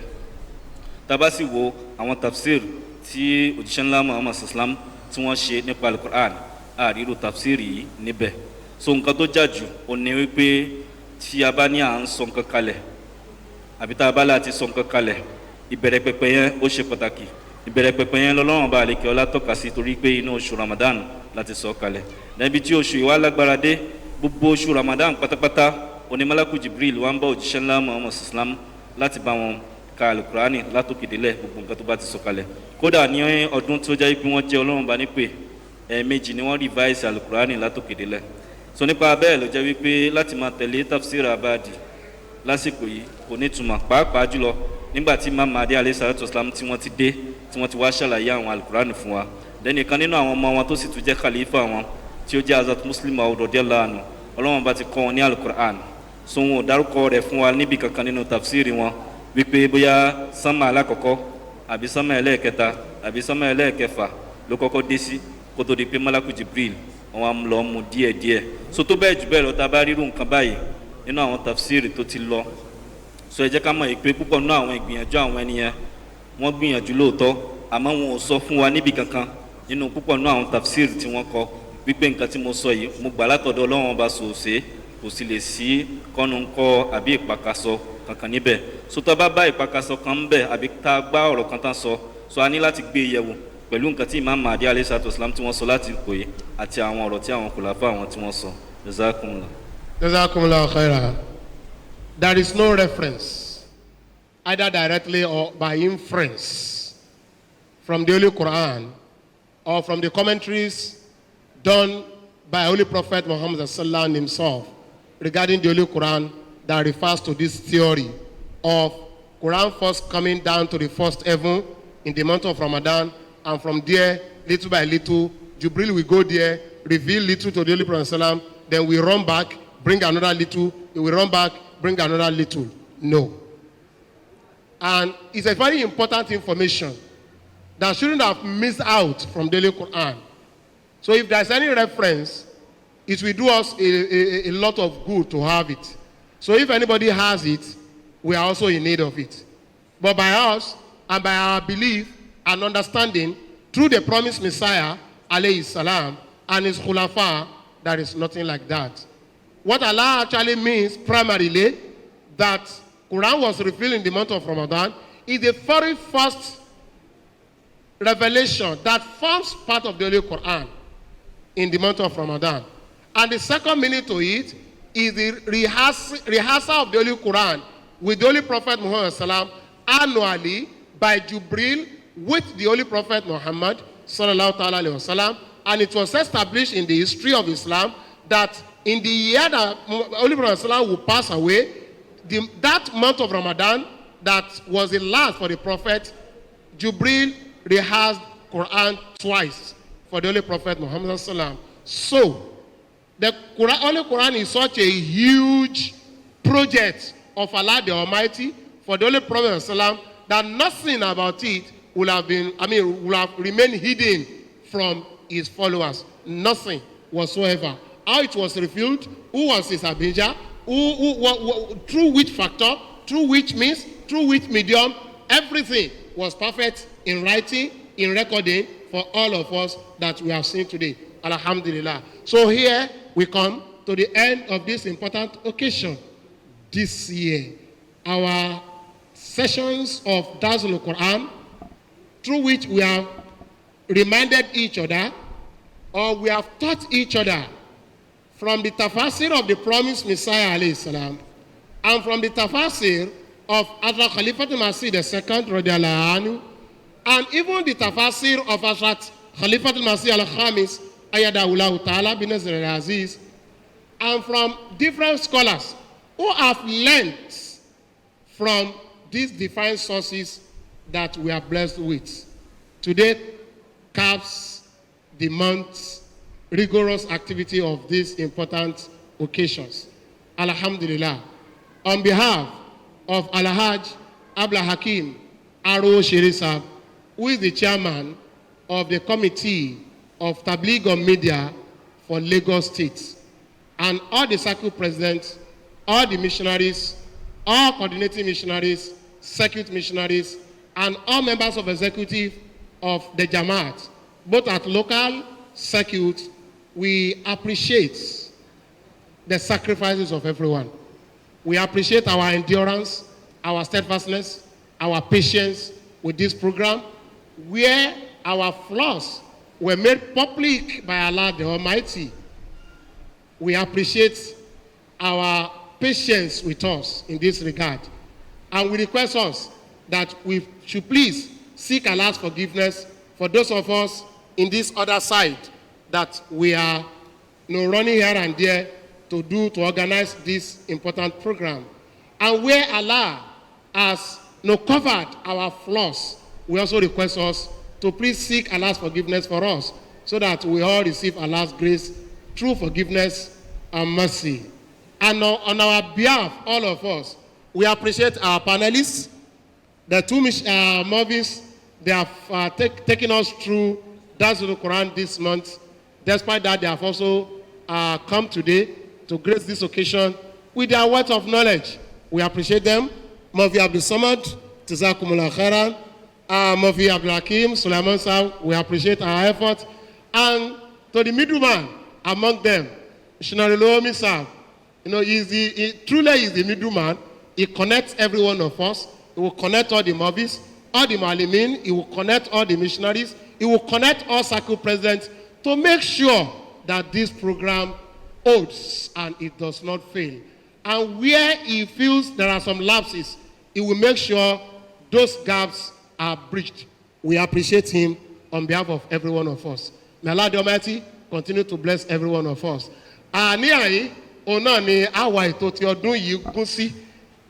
Lórúkọ Alhaji Aro Ṣeré tó jẹ́ alága ìgbìmọ̀ tó mójútó ètò ìgbóhùnsáfẹ́fẹ́ nínú ìjọ wa sórí rédíò àti tẹlifíṣọ̀n ní ìpínlẹ̀ Èkó, adúpẹ́ lọ́wọ́ ẹ̀yin bàbá adúpẹ́ lọ́wọ́ ẹ̀yin màmá adúpẹ́ lọ́wọ́ gbogbo wa pátápátá fún ìfaradà wa fún ìnáwó fún ìnára fún sùúrù àti fún ọ̀pọ̀lọpọ̀ ìjùsílẹ̀ tá a ṣe kí ètò yìí lè wáyé bó ṣe wáyé ní ìjókòó báyìí náà ló wáyé lórí rédíò náà ló wáyé lórí tẹlifíṣàn adúpẹ́ lọ́wọ́ gbogbo wa kí ọlọ́run kó tẹ́wọ́ gba gbogbo ìbádà wa ìfaradà wa ó hàn dé sùúrù tẹ́ ní pẹ̀lú wa ó hàn dé níbi tí ọlọ́run ti káṣọ kúrò lórí àwọn kùdìẹ̀kùdìẹ̀ wa kan tẹ́ ẹ rí tẹ́ ẹ sì fojú gan ni ẹ bá wa tọrọ àforíjì lọ́wọ́ ọlọ́run kọ́lọ́run kó ṣàforíjì fún wa níbi tí ọlọ́run ti daṣọ bo àwọn àìṣedéédé wa láti ṣàgbékalẹ̀ ètò yìí ẹ bá wa tọrọ àforíjì lọ́wọ́ ọlọ́run kọ́lọ́run kó foríjì gbogbo wa kó balẹ̀ jẹ́ pé látàrí àforíjì tọ́lọ́run bá ṣe fún gbogbo wa kí ọlọ́run kó túbọ̀ lè ṣàánú wa kí gbogbo àwọn ètò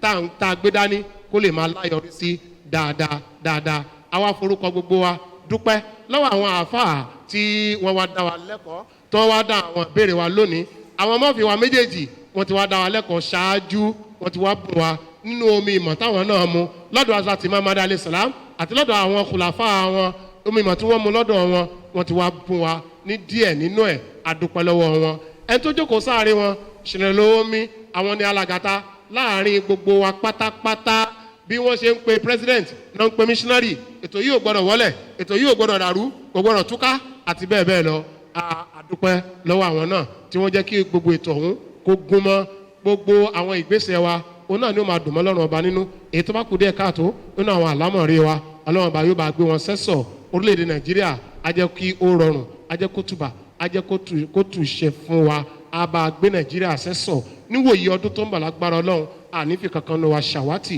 àwọn ẹni wa tí wọ́n ti rí kọjá lọ ọlọ́run yóò bá ṣàforíjì fún wọn lágbára ọlọ́run a máa lékún ni a ò ní pẹ̀dín a ó máa ṣe ọdún mọ́dún lágbára ọlọ́run ojú wọn máa rọdún gbogbo àwọn tó wà ní dùbúlẹ̀ àìsàn ọlọ́run ọba yóò bá gbé wọn dìde pẹ̀lú àlàáfíà àwọn obìnrin tí wọ́n wojú ọlọ́run bèmí náà lọ́mọ ọlọ́run ọba yóò bá nu omijé wọn nù àwọn tí wọ́n finú ṣoyún ọlọ́run ọba yóò bá sọ wọ́n láyọ̀ àti àlàáfíà látijọ́ la máa sọ pé wọn ní fọ̀bẹ gbé ọmọ nínú tó bá jẹ́ ìyẹn tó bá kẹ́ka lu ọ̀bẹ fi gbọ́mọ kúrò nínú ìyá náà ni ó mú àlàáfíà wá fọ́mọ náà ni ó mú àlàáfíà wá fún ìyá ọlọ́run ọba yóò ṣe ní pẹ̀lẹ́pẹ̀lẹ́ tó bá jẹ́ kóbìnrin bí fúnra rẹ̀ náà ni ó mú àlàáfíà wá fún ìyá ni ó mú àlàáfíà wá fọ́mọ kọ́lọ́run kó ṣe ní pẹ̀lẹ́pẹ̀lẹ́ gbogbo àdáwọlé wa a máa já sí dáadáa èmi ò tí ì ṣàdúrà kan èyí tó wá sí mi lẹ́nu òun náà ni mò ń ṣe ẹni tí fídíà bá tọ́ sí tó sì mọ̀ pé òun nẹ́tọ̀ọ́ láti san fídíà tọ́lọ́ ń sì rọ́ lọ́rọ̀ láti san fídíà ẹ jẹ́ ká san ibi tí ilẹ̀ Ramadan ṣúdé yìí ẹ jẹ́ ká san o bákan náà zadakatul fitri 800 tàbí 400 ẹ jẹ́ ká fi ṣiṣẹ́ ṣe gbogbo àwọn tó yẹ ká mójútó lọ́tún lọ́sì ẹ jẹ́ ká fi ṣiṣẹ́ ṣe ṣé wá rí gbogbo àwọn àkálẹ̀ ń tà ń ṣe láti ìbẹ̀rẹ̀ Ramadan títí débi tá a bá dé yìí ó wà ní YouTube audio visual Ahmadiyya Muslim Jamaat of Nigeria ẹ jẹ́ ká lọ search fún lórí YouTube tá a bá ti débẹ̀ ẹ jẹ́ ká share ẹ jẹ́ ká like ẹ̀ kí o gba àwọn ọmọ ìjọ a ò fi pawó rárá ìjọ ò fi pawó ẹnu dátà tí ẹni ó kàn náà pípò fẹ́ wo àwọn tó wà ń bẹ̀ a nílò láti bàbá sì jẹ́ ẹni tí ò mọ̀ ń pa íńtánẹ́ẹ̀tì náà ni ẹ jẹ́ ká wá ra CD àbí DVD ká lọ wò nílé àmọ́ ẹ jẹ́ ká polongo rẹ̀ ọdún visual Ahmadiyya Muslim Jamaat of Nigeria AMJN lórí YouTube gbogbo ń ta kásílẹ̀ yìí pátá òun náà ló ti wà ń bẹ̀ kọ́lọ́mọba kó ṣe ní alálùbáríkà fún wa àwọn ìkẹ́yìn tó bá kù missionary serve àti closing prayer. tó bá ṣẹ́kù. jazakumullahu khairan ọlọ́run bá dúpẹ́ fún gbogbo wa gbogbo ìgbìyànjú wa ọlọ́run àgbà ní bàdà fún wa ọlọ́run san wálé san dáadáa àwa tí a ṣàkìtìyàn ní lágbàdì Ramadan ti bẹ̀rẹ̀ wọn bá díẹ̀ tó kù yìí náà a sì lè gbìyànjú nígbà míì ó lè má ní good starting ṣùgbọ́n kó ní good finishing ẹ ká ní good finishing ọlọ́run ràn wá lọ́wọ́ wọ́n ti bá a dúpẹ́ lọ́wọ́ gbogbo àwọn tí ẹ ká dúpẹ́ fún ìtókù náà ní ká ṣe closing prayer ẹ ká tẹ́wọ́ ká ṣe àdúrà a'udhu billahi minash shaitani rajim bismillahir rahmanir rahim.